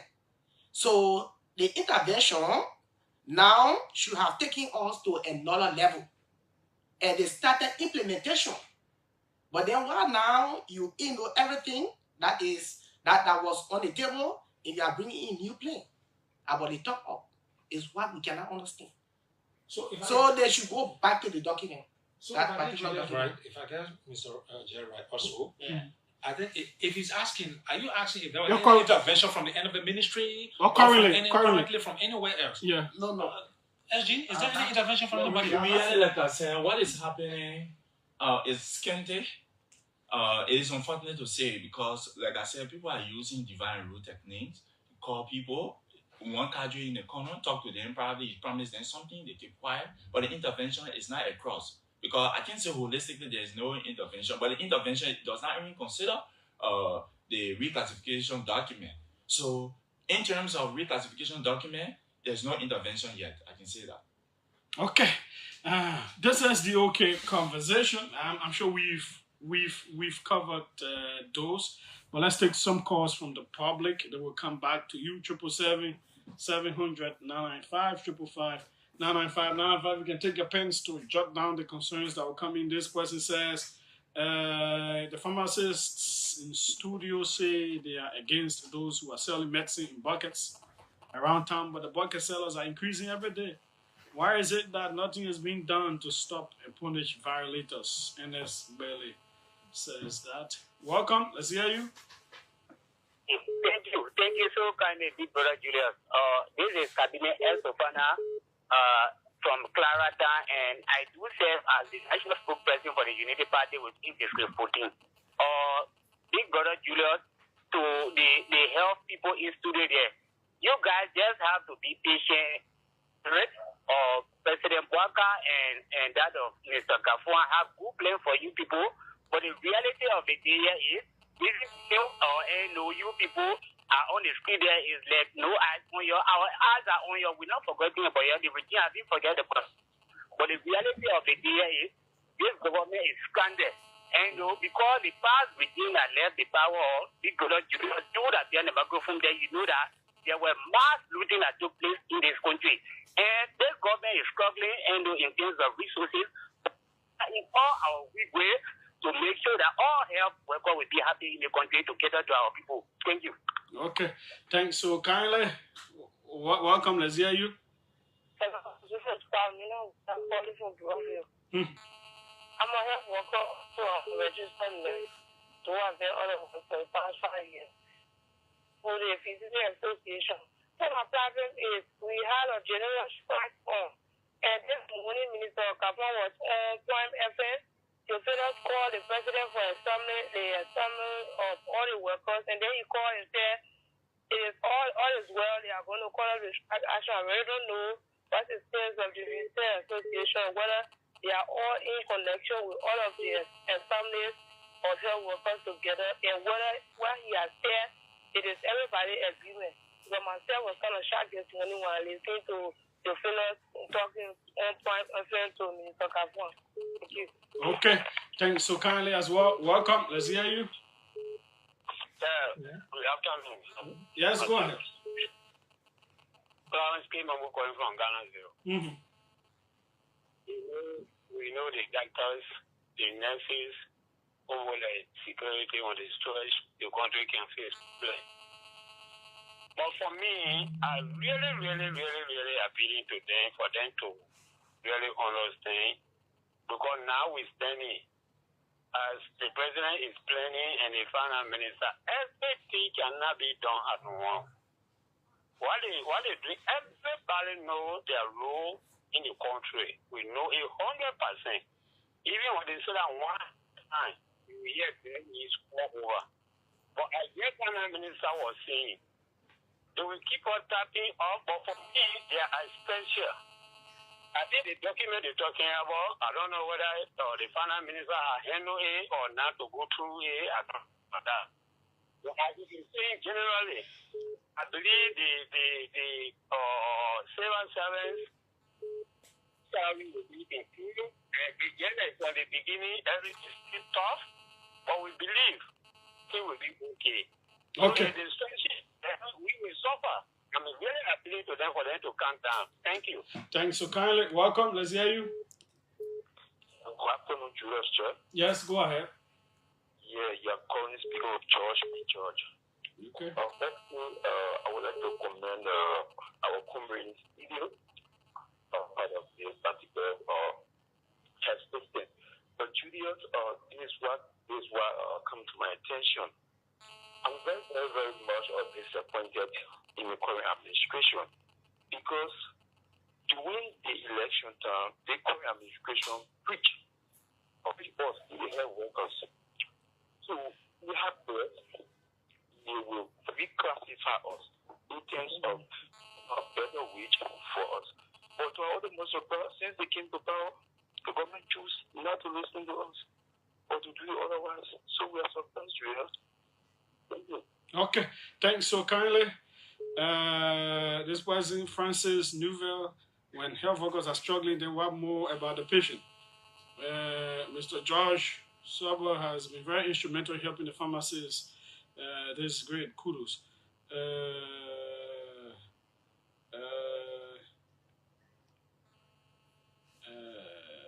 Okay, let's take more calls. 777-700-995, 555-995. I'm trying to avoid the political comments in it. People say, y'all see, you're harmonizing, all that stuff. You harmonize our pay, harmonize votes. Welcome, let's hear you. What's your name? Where are you calling from? Good afternoon, Julius. I'm Victor Sa, and I call you from my residence. Yeah, Julius, I think what the government should do is to settle down everything. There is no reason why our health workers will be divided and certain people will be given priority. It's only because we are not civilized. I think if the government, if this government mean well for the people in the health sector, hello? Yeah, we are listening. Go ahead. Yeah, so if the government mean well for the health sector, right? They should standardize the entire thing. Doctors or physician assistant or physician or pharmacist are in this category, and they are to make this across the board, whether they got interest with the president, or whether they are close to the president, or whether they are, they are friends with the minister. They got just put them in brackets and just pay the people with a standard salary all across the country, whether they are sound. In fact, people who are sound in interior must be given even more preferences, so that they are paid well, because if they are paid well, they will be encouraged to go and serve our people in the hinterland. So we should just settle that everything and make sure that the system works for the ordinary people, because all in all, it is the ordinary people that will benefit if the health sector works well, because all these guys got their doctors across the world. So let us try to do something so that it can be like business as usual, as the president said. Thank you very much, Julius. Thanks so kindly as well. Welcome. Let's hear you. I want to sure. Mr. Fester Itule, chairman for Citizen United, to elect Honorable Joseph Mobaga for 2023. We remain strong. The health worker, I said, one reason why we elected the president for is to get their patient to be increased, because they are there to protect life. Someone that protect life, you need to take care of them. The president knows the people who protect life should always be concerned about their own interests. So after we are concerned their patients, the government will decrease their salary to their satisfaction. Okay, thanks so kindly. 777-700-995, 555-995-995. Welcome, let's hear you. Julius, the way you can do the radio bit, I don't know. Hello. Yeah, Julius. How you doing? Good afternoon. But how you acting like you want to fight me? Other people can just be getting through. But ain't you got you today now? But ain't you got you? Sorry. Go ahead. But sorry, Nanchi, go ahead. I beg you. This is Winston Tagba. I call you from Toko Village. And let me appreciate your studio guys. Julius, the pharmacists are being downplayed in this country. Let me tell you, without the pharmacists, the doctors will not work. The pharmacists are very important in the health delivery system. But government don't even know the importance of pharmacy. I'm speaking to you, Julius. I have a pharmacy technician degree. You understand? But even in the government facility, we are telling government not to deal with the dispensers. Those dispensers, some of them are high school graduates. But government still maintaining them. There's nowhere in the world you go to facility dispenser. All in the world are pharmacy technicians. But they not even get time. They don't care. These people, the professors are in studio. They are well trained, well educated. They are people that know the medicine. That is why you see all kinds of medicine coming in the country, because government is not focusing on the people. These are people that are supposed to make sure when drugs come in the country, what quantity of drug, whether the drug is expired, whether it's for a complete target dose, whether that drug is for the complete sickness. They don't know government get a large drug to come, because the pharmacy, they're not paying attention to them. They are the people that will be focused on. They to make sure that any drug enter the country, the pharmacy should see about it, that drug be processed well. But government not care. They're not paying the people. So the government need to make sure and well pay our professors. Pay them good and make them certified so that they can work for the country. Thanks. Thank you. Thanks so kindly for your call. Let's see who's on this end. Welcome. Let's hear you. Go afternoon, Julius. Yes, go ahead. And let me say afternoon to the embassies that in the studio. There's a guy who made a point, and I want to agree with that guy who said that the people are not synchronizing their actions or their organization. You will see that they got layers. And if one layer certified, then they forget for the other group. Then that group will raise up issues. I was listening today when the minister of on air and want your federal call and start to praise the minister's action that even he are not taking. You see the situation? Those that are sitting on the same matter that they're now. They're not even talking about the United, they're not talking about their wives, they're not talking about other people, they're talking about themselves. Many called United States, they will talk about themselves. So when government sets a certain group, then other group come. So when they do that, they synchronize themselves so that when they deal with the issue, they deal with the issue. Okay. Yeah, thank you, Julius. Thanks so kindly. Let's take two more, then we'll come back to them. Let's see who's here. Welcome. Julius? Yeah? The movement for Christian people are called from the JB and Jake Gay Joy for Better Nigeria Foundation. Go ahead. Morris and Gable. I think we need to place a devil advocate here. Who? This government took office. Who now? To forward a complete you now, you Julius. Why you tell me to play devil advocate? What did I do? Pay for us. The government was conducting a series of audits around here. Certain audit, personnel audit, and what have you. And the government has always, canvassed on the matter of increasing or decreasing of the people's salary, which was harmonized, to come to power. This government have a vision of increasing the people and have a record of doing that. From $15 US to $100 to $150. I am still waiting to hear what I didn't do. Say that? I'm still waiting to hear what I did not do. Okay, I expect you to inform your audience that the government will be doing certain audit, personnel audit, and different kinds of audit to ensure that they move on with increasing salary for various institutions. Okay? So you cannot sit there and say, we don't see what the people can canvas on, they canvas on the matter of salary. I said I won't. I don't want to say that. If you play your own tape, your voice will be explaining what I'm telling you. So that I'm asking you that I don't want to say that. You said that. How? You said that. So the people in the studio, they're saying their issues. You're not addressing them. You call to. I'm asking questions and saying different things, whether they've held meetings and blah blah blah, what interventions. Then you call instead of addressing the issues the people talking about. I mean, you get issue with. Julius. Yeah. You're not strangers to this government coming into power. You were very well, informed and followed all of the canvas. So which of the ministers of government ever explain that thing that you are explaining? You listen to the most recent conversation with the finance minister. I'm asking which of the ministers did he say that they were doing audit and system audit? That's the reason they didn't increase the poor pay. Now what he said? My man, I'm talking. I said which of the ministers ever said it is the reason why they have not increased the poor pay, or they have not done the reclassification. So you will listen to the two presidents, Josiah Joker and finance minister. They gave you that reason. They gave you as it being the reason they have not done reclassification. You did not have an audience with you. They have been very explicit. Thank you so much.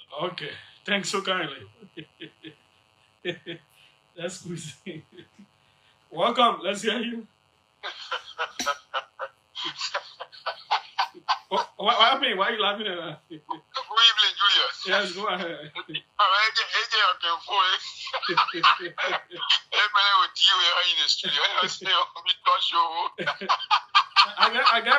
got serious patience to listen to them. All right, Julius, thank you so much. This is PG Pleniswa. Good evening to your listeners. And let me say good evening to your studio guests. Comrade Sobor, Dr. Sobor. Sobor, good evening. Good evening, my brother. Julius, this is very serious. And until we use the theory and practical of bureau raising in public administration perspective to think logically and take decisive decision, the issue of the health workers, the issue of the security, the issue of teachers in the country, trust me, Julius, they will not be resolved. We need to go away with the laborious theory. The laborious theory says, I, me, and myself. The fact that you knew very well every day there's health workers strike. From the 4-7 around the clock, then you get 2-person meeting with you in the office and take them to be health worker. You got a physician state. In fact, you know, the only thing in our country is that there's a group in the health sector, those that are reading the X-ray, call it reading the doctor. Our people don't even respect them, you know that. It's a sin. Go in the counter in sign up. You got more than 30 pharmaceutical with degrees, and in the county, they're providing services for free and they're not on payroll. This is not today business. Government will sit with the people, discuss with them holistically, and take holistic decision. If ever all you discover a report, then you put pen to paper and sign an MOU that will do a backing agreement. Give it there, Julius. Okay. Thank you. Okay. Thanks so kindly as well. Let's come back to our guest in studio. We'll start from here and there. Okay, thank you so much. So I pay particular attention to two of the two callers. The last one and the one before him, who were talking about the health cadre people are not concerned about themselves. I want to make this clear. The reclassification document we are talking about, in fact, it was pharmacists who initiated it, and will make sure that every other cadre were included. Now, when this government took over, we had the first discussion. They proposed that the administrative staff of the hospital were not there, so they needed to be included. We said, beautiful. It doesn't hurt when people who are working receive what they're supposed to receive. We say, if that is the case, let's create an addendum document to this, then we implement. But yet instead, they are ignoring it. So our concern is mainly, it's not about pharmacists alone, it's about the entire health workforce. We are concerned about standardized salary structure that can benefit everyone. And then secondly, before my colleagues come in, the lady who asked whether every health worker or cadre is aware of the statement made by you and other people, let me tell you something. The people have succeeded in fragmenting the health workforce, dealing with them in the kind of fashion that divide and rule, like I said. So you can see that evident by the guy who represents NAU. We should be the board member of NAU. How can you go against the very institution or people you say you represent? They are on strike or raising issues. You go on radio from one radio to another, making point antagonistic to that position. That is unfortunate. That's the least thing that anybody can do for any organization they represent. Okay. Let's come to yeah. You see, I jot down a few points from those callers. Let me be frank with you. When it comes to our representation here, it's not about pharmacists. When we talk about the reclassification or the document that was put into place, it's a document that was crafted for the health workforce and by Guru Consultancy. It's not a particular document that was crafted only for pharmacists. So when you hear us talking about that particular document, it's because we do not want this particular process to be fragmented. That is, you only deal with certain group of people, then another time, other group of people strike, they come, no. But looking at that document is a blueprint that's going to attend to all health cadres, health workers across the country. That reclassification document, we hope the government look at that and put that into action. Okay. And we also, they also made mention about the black buckets, people that selling drugs all around and that pharmacy responsibility. Of course, we have a regulatory body, the LMHRA, that is addressing that continuously. Sometimes they will go and seize the bucket. People that are black beggars, they go seize bucket and other things. But I think that should come to the attention of government where a particular agenda is being put into place that will arrest that. But if you say only pharmacy is going to capture that error, at times it becomes difficult to handle. But we are trying our best. LMHRA is really doing well across the country. Okay. To put that to, yes. Thank you so much. Let's wrap up with you, sir. Yeah, Julius, to the Liberian people, the pharmacists are your friends. The health workers are your friends. We are passing through thick and thins. Some of us don't have even place to sleep. Some of us, our meager salaries cannot send our children to school and even take care of our families. Yet others are making thousands of dollars just by sitting somewhere quiet. Some of us, we don't even have food to eat per day. They send us out of the town and they are not giving us vehicles. They are not giving us anything to commensurate. But we do the Liberian people work. We are the unsung heroes, the healthcare workers of Liberia. We are together. That's why we fought for this reclassification, and we pray that the president, this reaches the president, this reaches Minister Gafuan, that the arrest agenda should not fail. We want this to be implemented. Okay. Thank you. Thanks so kindly for being here. We appreciate it. Thank you, sir. Okay. That's how we go. Let's take a quick break. When we come back, my producer will be here with the pen and paper. She's outside. She's here.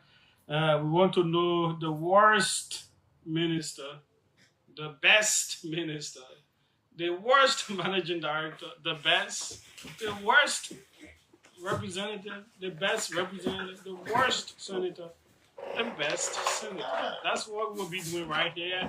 When we come back, let's take this quick break. Do you need a car? Ready for an upgrade? Yeah.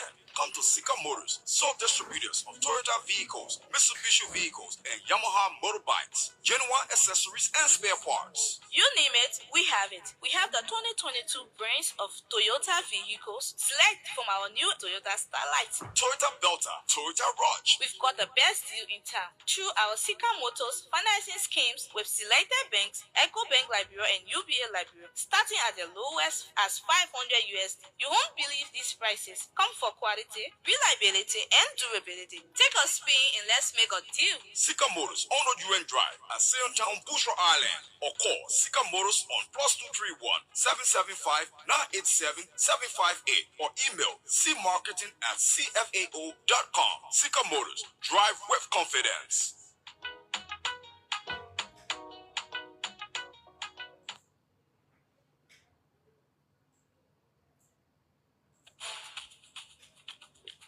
I can really be scared for you. Lord, that far place you live in and you also turn at it, I can be scared. Why would I be scared when I get my watchman camera to my house? That what criminal will see and run. With my watchman camera, I get to my house and on my phone, I can see anything to my house. I can even talk to the person from my house. I'm gonna just get data and the video can be clear. When I roll there, I can just press the alarm and it will make a big noise for people to come around. But alone and my watchman camera, that good thing. For sure. When we want in my office get it to her house, she can use it to check on her children to know what they're doing to the house. But I wanted to be checking on my shop. You know the man can bust my shop every time. Get the easy-to-use Man Watchman and protect what you love most. Protect your shop with just one click on the phone. You can purchase Man Watchman camera at our office on Russell Avenue between 50 and 60th Street, at the Lone Star Cell MTN office on Tottenham Boulevard, or at any major Lone Star Cell POS around the city. Additionally, our cameras are available at major electronics and building material store. For more information, call 0770-766-485 or 0880-766-485. Mind Watchman, we keep an eye out for you.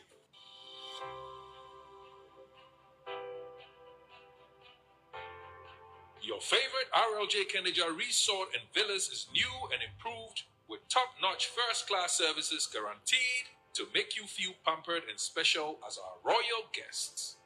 Ideally located on the RI Highway, a few minutes drive from the rehab junction, right in front of the Atlantic Ocean, you are assured of a peaceful, serene atmosphere of a home away from home.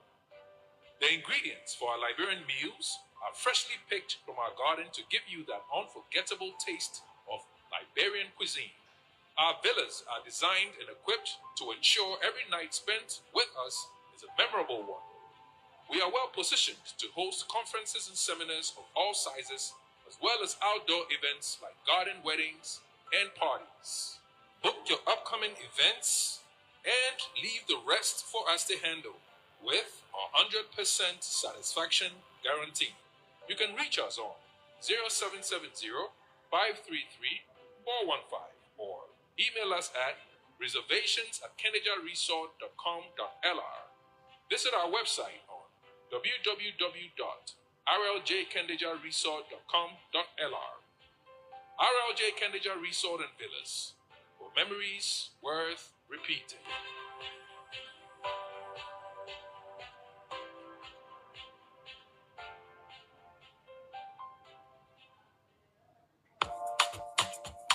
Attention, attention, attention to all lovers of the good things in life. A house is not a home, and a home is the one place where you should feel relaxed and accomplished. Your home should reflect who you are. So, it's time to make that upgrade with minimal damage to your pockets. And I have the perfect solution for you.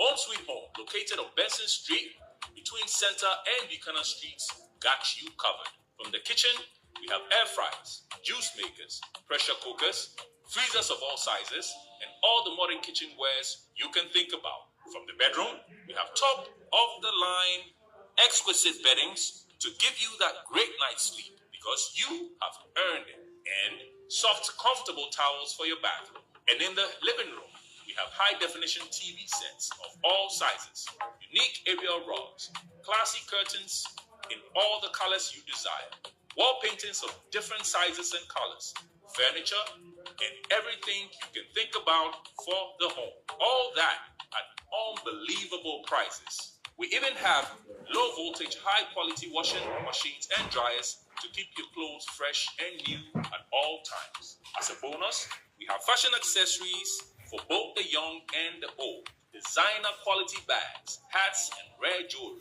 So if you love yourself, your family, and your home, it's time to treat it right. Visit Home Sweet Home on Benson Street between Center and Buchanan Streets for that needed upgrade.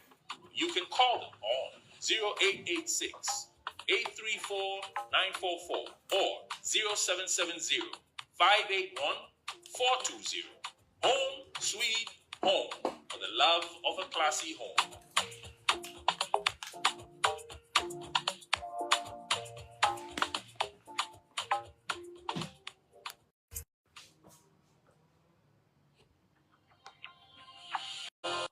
We are right here.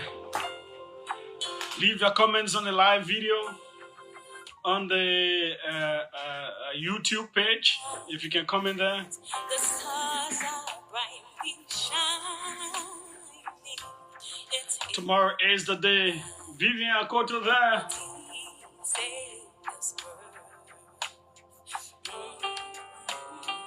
Long lay the word in sin and error pining till he appears when the soul felt his worth.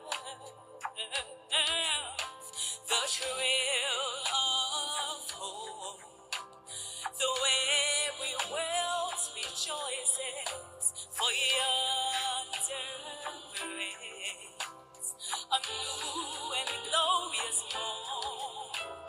Fall on your knees, or hear the angels' voices. Oh, night and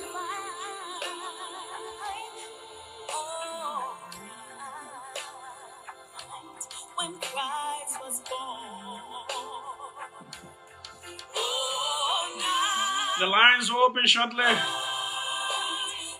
Let's tease your musical appetite.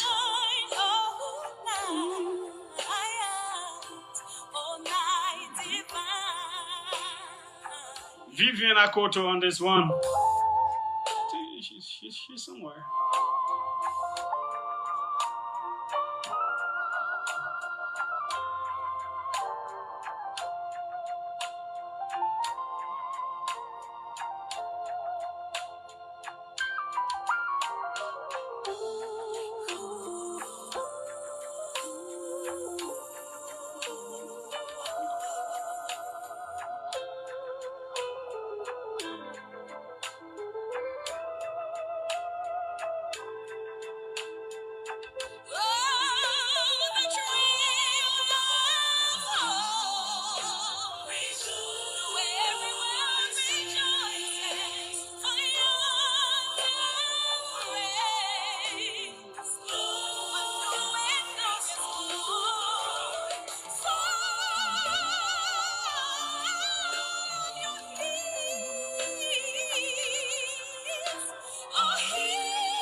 Yeah. That night when Christ was born, King of the Jews, the liberator of the world.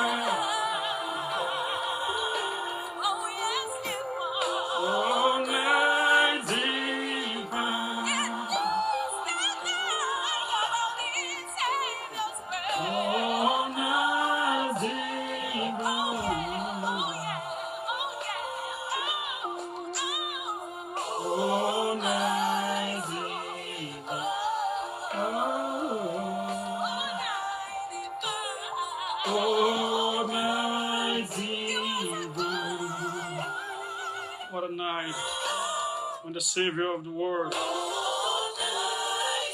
one of the most iconic days in history, when God came down as man, and yeah, what a night, what a night.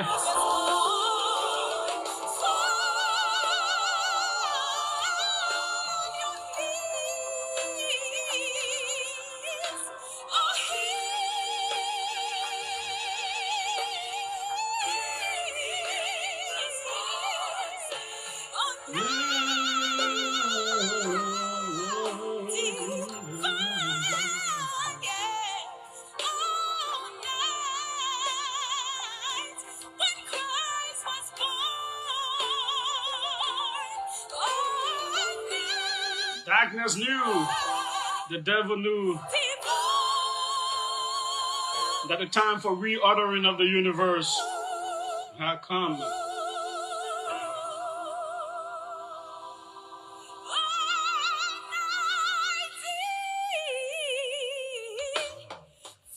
Salvation was coming for mankind, restoring the kingdom back to the Father. What a night. The throes of hell could not hold mankind captive.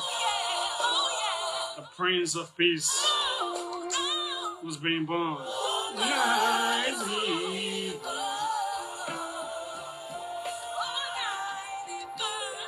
Oh, night divine.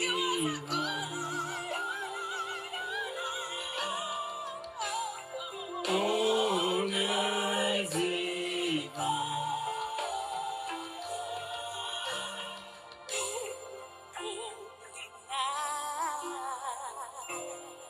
Yes, indeed. Yes, indeed. Yes, indeed. Yeah. What a day. What a day. What a day. Let's go. 777-700-995. 555-995-995. Your lawmaker of the. So we're doing our representative. We're doing senator. Your representative of the year. The worst representative of the year. Your senator of the year. And Darius Addison says I should leave the sun. Why you why? I love it. We will also do your minister of the year, worst minister, managing director of the year, worst. So yeah, let's start from right here. And leave the comments on the live video too. We will read them out, and even on the YouTube page. Let's start from right here. Welcome. What's your name? Where are you calling from? Once again, this brother Julius, I am candidate S. Sopana, member of the ruling Unity Party. Who is your representative? No, my man, lead that thing. We'll go straight. Who is your representative of the year? Who is your representative of the year? My representative of the year is Honorable Kekula Muga Kamara. Okay, Kekula Kamara. Who is your worst representative of the year? Yeke Koluba is your worst. Okay, who is your senator of the year? From the mayor, Ibrahim Dawes DeLong. And who is your worst senator of the year? The worst performing senator? I give you a senior teller. Okay. Who is your minister of the year? My minister of the state, Madam Besley Yankee. Okay. Foreign minister, are you getting it? And who is the worst minister? No, I have no answer to that for now. Okay. Who is your managing director of the year? The man, the best ever MD that has ever produced, the man Muhammad Ali. Mo Ali. Okay. And who is your worst MD? No, I have no answer to that. Okay. Thanks so kindly. The man at Unity Party, he can get worse lawmaker. But when it comes to that side, he get worse. Welcome. Let's hear you. What's your name? Where are you calling from? Yeah. Good evening, Julius. My name is Prince Nascimento Guato, and I joined from my Dagestan, the 13 resident. Okay. Who is your representative of the year? My representative of the year is Honorable Funati Kofa. Funati Kofa. And who is your worst representative? My worst performing representative of the year is known for Richard Nagbo Kun. Richard Kun. Worst. Who is your senator of the year? My senator of the year is known as Honorable Bill Tuari. Bill Tuari, senator of the year. Who is your worst senator? Our worst senator of the year is our own senator. We voted for him. Senator Dillon is our worst. Okay, but I'm telling you to explain. I beg you. Yeah, okay. Leave it. No explanation. Who is your minister of the year? My minister of the year is known as Minister Salif Talo. Salif Talo, transport minister. And who is your worst minister of the year? My worst minister of the year is my own county man, Kupa Kura. Okay. Yeah. The worst. Okay. Managing director of the year? My best MD of the year is the young poor revolutionary leader, Mr. Amos Stewart. Amos Stewart. And who is the worst MD? The worst MD is Mr. Kone. Mr. National Port Authority. Oh, that's Sekou Dukle? Okay. Ever. It's okay. Thanks so kindly. No explanation. Welcome. Let's hear you. What's your name? Where are you calling from? My name is Aves Fime and I'm from this area for Crystal Poli Bellevue. Representative of the year? My representative of the year is representative of the speaker, the current speaker of the hour. Who? What the person name? Funati Kofa. Funati Kofa. And the worst representative? The worst representative of the year is Richard Nabekun. Richard Kun. Who is your senator of the year? My senator of the year is Nathaniel Fala Magill. Nathaniel Magill. The worst? The worst is the Senate politics, Yombi Kanga Lawrence. Yombi Kanga Lawrence. Who is the minister of the year? Don't go. Hello? Hey, don't go the network. Hello? Hey, man. Hello? And he's still on the line, but we're not hearing him. Hello? Sorry. Yeah, man, we're not to hear those other ones. Welcome. What's your name? Yeah, good evening. Today is my name. I call you from my Johnsonville. Okay, representative of the year?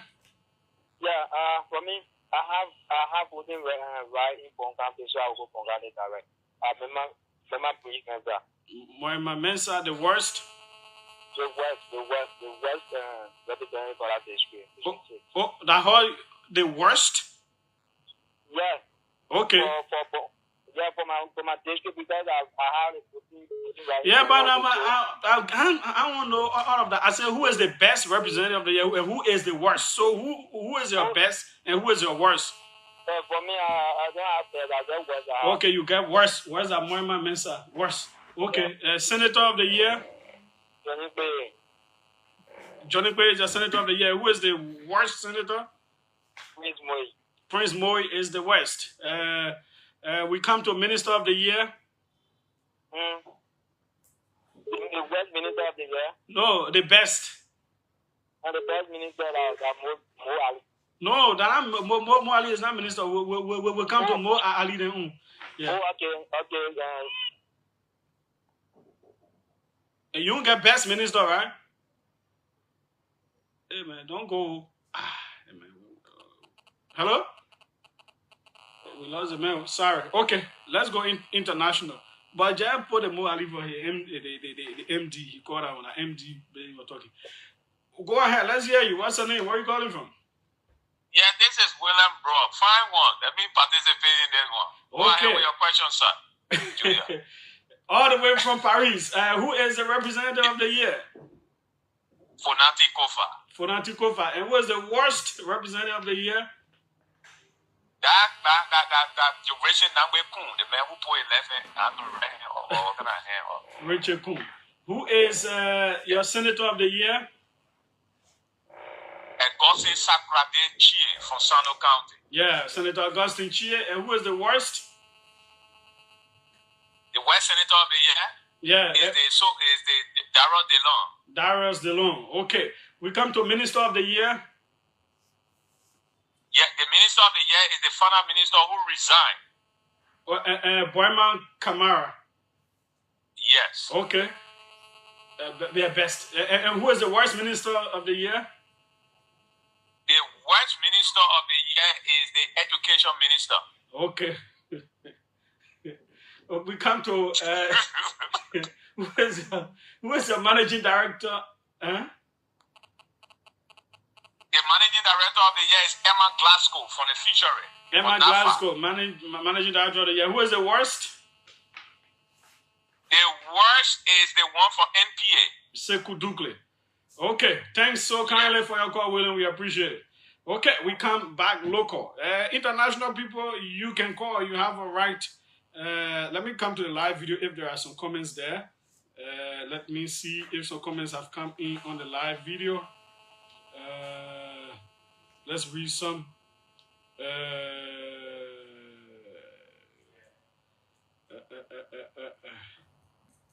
Prince Wogba says, Richard Kun with left hand up is the worst representative. You got that? Fonati Kofa is the best of the year. Senator Delors is the worst. And the late Prince Johnson is the best. Anything about executive is worst. Prince Wogba Undel. Alfonso King says, worst director is LBS director. Worst director, the managing director. That's Eugene Fagon. Best representative is Honorable Kofa. You got that. Worst senator is Delors. Best minister is the Minister of Youth and Sports. That's Ko Bangalu. Ko Bangalu. Yep. And then best senator is Senator Snow. That's what Alfonso King says. Ansu M.A. Jabate says, my MD of the year is Mo Ali. Managing Director, Mo Ali. Grebo Ge says, representative of the year is Yeke Koluba. Okay, so let's come on this international line. Let's see who's here. Looks like I see the point with Chinese name. Welcome, let's hear you. Yeah, hello, Julius. This is Oga Tatos. Okay, and where are you calling from? I'm actually calling you from Europe. Okay, who is your representative of the year? Representative of the year is Speaker Fonati Kofa. Fonati Kofa. And who is the worst representative? The worst representative of the year is Richard Kun. Richard Kun. Who is your senator of the year? Our senator of the year is Nathaniel McGill. And who is the worst? The worst senator is Elon the Jaco Lanton. No, please don't describe people. We say no. Delors. Finish. Who is the minister of the year? I don't have any minister of the year. They all are flunky. And who is the worst? That's why I say I don't have no. Okay. The worst is all of them. All of them. Who is the managing director of the year? managing director of the year. Well, Mo Ali is not my guy, but I'll give it up to him as he's making some strides. Okay, that's Mo Ali. And then the worst? The worst is the guy from Freeport, man. Sekou Dukle? He's actually district. Yes. Okay, thanks so kindly. Thanks so kindly. We come on this side. Welcome, let's hear you. David Kuti, my name. Okay, who is the representative of the year, sir? I just called to make a small suggestion. Mm-hmm. I think this one is too bulky. Nobody, okay, the poor talking. Let me down. Yeah, but I can make my end of our show. I can make suggestion. Yeah, nobody. So because the suggestion we have already started and we are ongoing. Okay, then bye bye. Well, no, but you want to answer? Yeah, but the thing is, this is a show for us. Yeah, you have it for us. I can agree. Make a suggestion. But we already go halfway now, Chief. Yeah, if it was that whole, let me just make it. Let me just make my. If it was that whole, no problem. Let me just make it. Okay. Yeah. This one is too bulky. Next time, let's do it this way. You take a day to ask for the best minister of the year. Then the people will do that. The next thing you ask for the worst person of the year. So another but there's one year, best, one person talking for 10 minutes, 15 minutes. No, you're not talking for 10 minutes. We're talking about less than 1 minute. But thanks. My suggestion the next time, let's take it one at a time. I agree. Yeah, thank you. So are you ready? Why you want answer? Okay, all of them are good. They're doing the very best. They're doing the very best. All of them.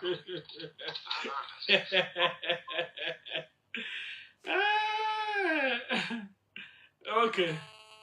This one says my best representative is Fonati Kofa, and my best senator is Edwin M. Snow.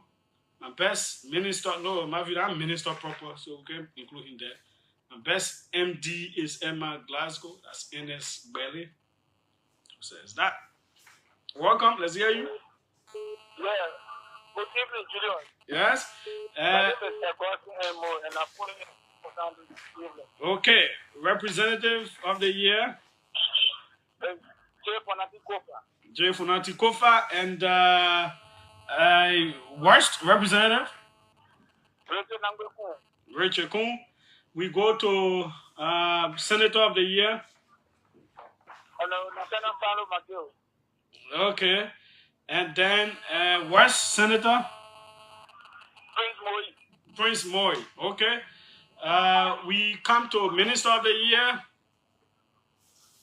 Probably I might choose Minister Gafuan for now. Okay, Augustine Gafuan. And then the worst? The worst is the Public Minister. Public Works Minister. That's Giddings. And then we come to Managing Director of the Year. Emma Glasgow. The worst? The worst is Mo Ali. When we are not starving for water. Okay, Mo Ali is the word. Thanks so kindly. This looks like reverse psychology. That's why I can enjoy people's views. Very interesting. Welcome. Let's hear you. Okay. Your representative of the year.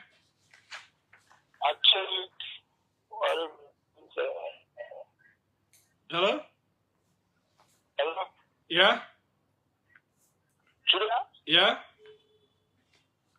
Julius? Hello, are you getting me? Yeah. I said, who is the representative of the year? I get Musa Belete. Okay, Musa Belete, representative of the year. Who is the worst? Thomas Fala. Thomas Fala is the worst. We come to Senator of the year. Okay, and the worst? Huh? No, please don't describe. We can't call the names, please. Let's show some respect, even if we disagree. We come to the Minister of the Year. I said 2. And who is your worst? I said 19. Okay, Managing Director of the Year. 19. Okay, thanks so kindly. Let's come on this side. This is the OK Conversation on OKFM 99.5. Let's see who's here. Welcome. Let's hear you. Yes, good evening, Julius. Yes. What's your name? This is Darren Spawn. I come from Bujal. Okay. Your representative of the year. my representative of it is the People's Majority Leader, Richard Nabiku, the current speaker. That's the lawmaker of the year, right? The representative of the year, yeah. Good. Okay. And then who is the worst? Yeah, take for me the representative. Okay. And who is your senator of the year?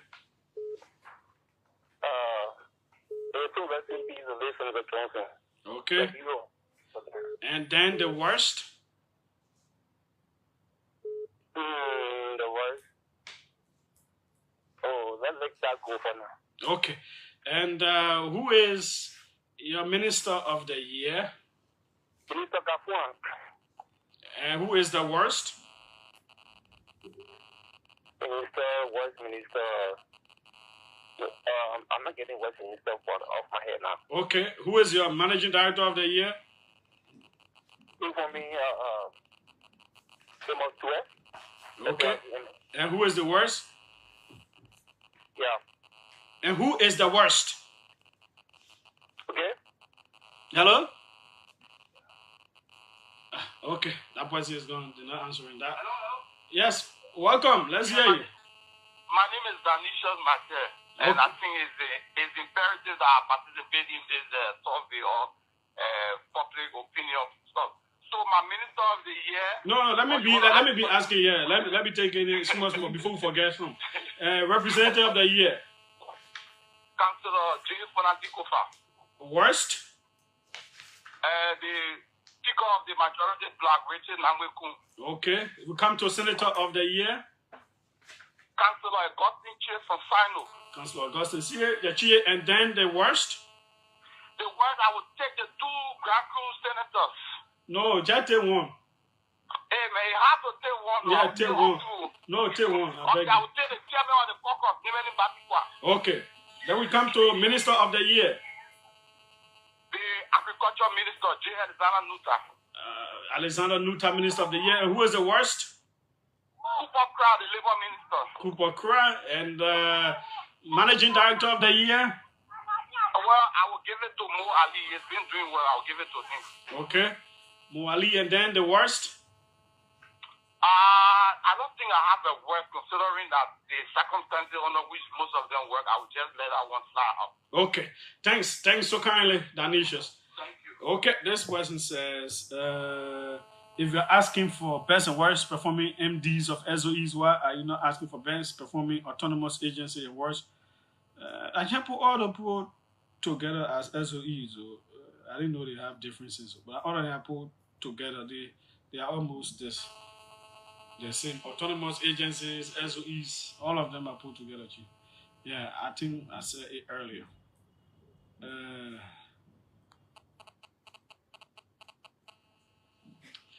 777-700-995, 555-995, the numbers to call. Welcome, let's hear you. What's your name? Where are you calling from? I'm Thomas M. We are calling Morville Sherry Gas Station. Okay, representative of the year. District number 2, Grand Crew County. The worst? Samuel Koga. You know I beg you, no explanation. Senator of the year? Melvin Snow. Edwin Melvin Snow. And the worst? Darius DeLong. We come to the Minister of the Year. The Minister of the Year is Agriculture Minister. Okay, and the worst? Who? Okay, Cooper Crowd. Managing Director of the Year? I think Moali is the best. Okay, and the worst? The word is for Freeport. Okay. Okay. We come on this side. Welcome. Let's hear you. What's your name? Where are you calling from? Yeah, please, my name is Maxwell. Please, can I talk to you off the air? Just 1 minute, please. This is my first time to calling you. Yeah, it's not possible because the way it is a system number, so I can speak with you off air. So if you can manage to get my number and call me after 6, that will be okay. Listen, now, please, can you take this my number? Please, I'm begging you. This is my first time to call you. I will not be able to see a chief because the way it looks, I won't. Can I call my number for you, please? Well, Okay, hold on. Let me see. Yeah, you can call it now. 0348 Mm-hmm. 343 Uh-huh. 404. Okay. Papa said, please try to call me back. This is my first time to calling you. Please. Okay, thanks so kindly. I'll call you. Welcome. Let's hear you. What's your name? Where are you calling from? Yeah, my name is Brian Johnson. I'm calling from Care Street, Zeta. Okay, representative of the year. Representative of the year, I give it to Yeke Koluba. The worst representative? Oh, I give it to Kuhn. Richard Kuhn? Richard Kuhn, or the majority is the worst. Okay. I go to Senator of the Year. I give it to Amara Kone. The worst? I give it to the hypocrite. No. I beg you. No. I beg you. I need discretion. Can't call the people name. I'm begging you. Yeah. I give it to Dallas Simple. Okay. Minister of the Year. Minister of the I give it to the General Minister. Okay. What the General Minister need again, sir? It's level. Jump on General Minister, but I know the name. I know the name. I just sleep. And then the worst minister. I give it to the Minister of State. Okay. That's okay. Jump on Minister of State. I can remember the name, but the Managing Director of the Year. The Managing Director of the Year, I give it to Amos Stewart. Amos Stewart, and the worst. The worst, I give it to the Freeport Managing Director. Okay, Sekou Dukle. We come to this international call. Welcome. Let's hear you. Hello? Yes, go ahead. Let's hear you. Hey, Julius, how you doing? I'm fine. Good. What's your name? Where are you calling from? Oh, this is Eric. I think you know me from my voice. Yeah, but at least for the public, let the people know. Yeah, Eric from Pennsylvania. Okay, let's hear you. You are representative of the year. J. Funati Kofa, the worst. Samuel Koga. We come to Senator of the Year. Edwin Snow, and then the worst senator. Boto Kane from Bapulu, right? Yeah. Okay, we come to Minister of the Year.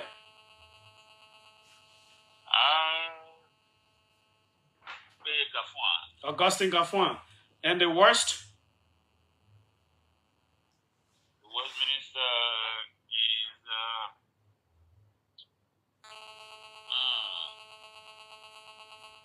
the guy from Public Works, Giddings. Then we come to Managing Director of the Year.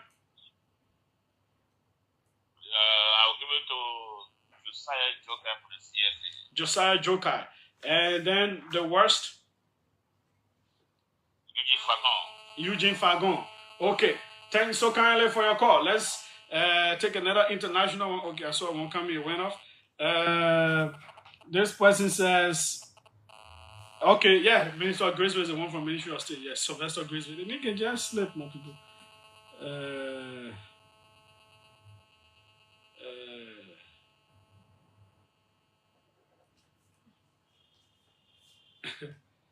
Okay.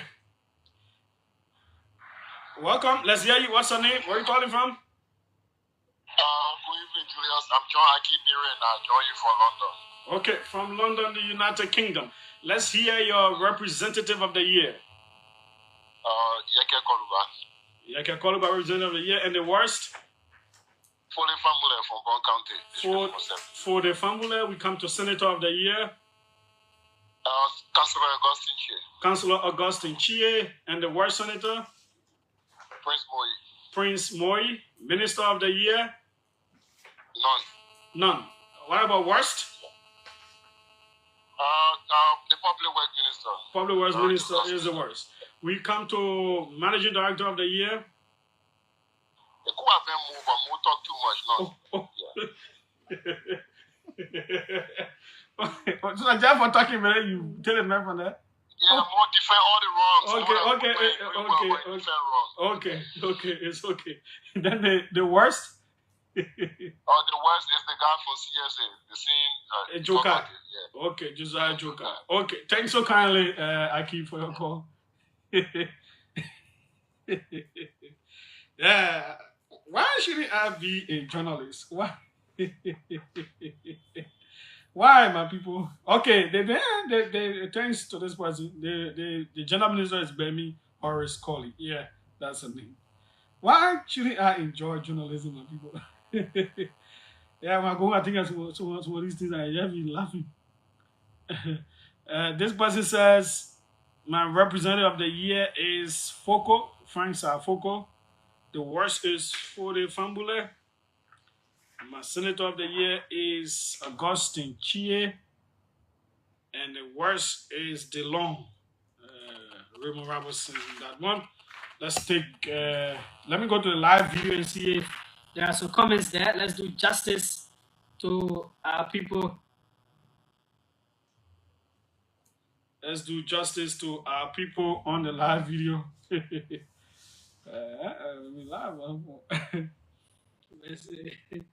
Okay. Fonati Francia says, representative of the year is Fonati Kofa. That's on the live video. Worst representative is Thomas Fala. Senator of the year is Nathaniel McGill. Worst senator of the year is Abbott Chie. Minister is undecided. Worst minister of the year is Minister of Education. Managing director is Emma Glasgow. The worst managing director is LBS Managing Director, Eugene Fangon. Octavius S. Weah, best representative, Funati Kofa. Worst representative, Samuel Koga. You got that? Good. Winslow Davis says, Jonathan Funati Kofa is representative of the year 2024. That's the only one he said. Abdullahi Dukle. My best representative of the year is J. Funati Kofa. My worst representative of the year is Richard Kuhn. I don't have best senator, but my worst is Darius DeLong. My best minister of the year is Boyman Kamara. Former finance minister. My worst minister of the year is Francis Newman. My best MD of the year is Emma Glasgow.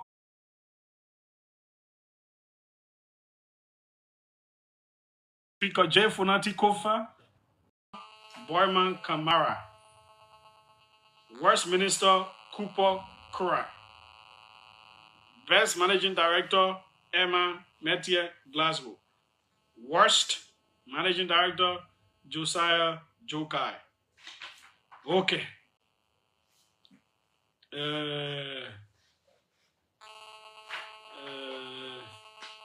We did Abdullah Tukle.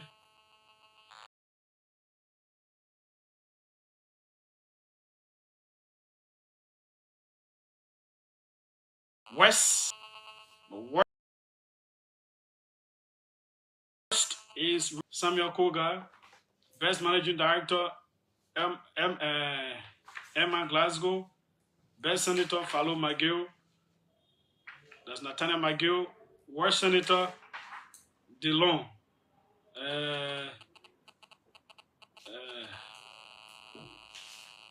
Okay. Paris Williams. Best representative, Speaker Funati Kofa. Worst, Richard Kuhn. Best minister, none. Worst, Giddings of Public Works. Best MD, Emma Glasgow. Worst MD, Sekou Duple of Freeport. Why is Sekou Duple people? Prince Yakbawolo Zulon Wala. Best representative of the year is Richard Kuhn. And the worst is Zina Norman. Worst, Zina Norman. Best senator, Amra Kone. Worst is, best senator, Ibrahim Darius Dillon. Worst is Amra Kone. Best MD, Amos Towe. Best minister, Augustine Gafuan. Okay. We'll just take one more call. We're almost out of time. Let's take one more. Then we come up to the... Welcome. Let's hear you. Yes, quickly. What's your name? Where you go? Yeah, thank you. This is okay. Your representative of the year. Representative of the year is the Speaker Richard Kuhn. Richard Kuhn, best representative of the year. And the worst is? The worst is this who attacked. No, it's okay. No explanation. This is Sibo. Who is your senator of the year? Yes, Abraham Darrell. And who is the worst? The worst is Nathaniel Magee. And who is your minister of the year? The minister of the year is the Igbo Minister, who is... Okay.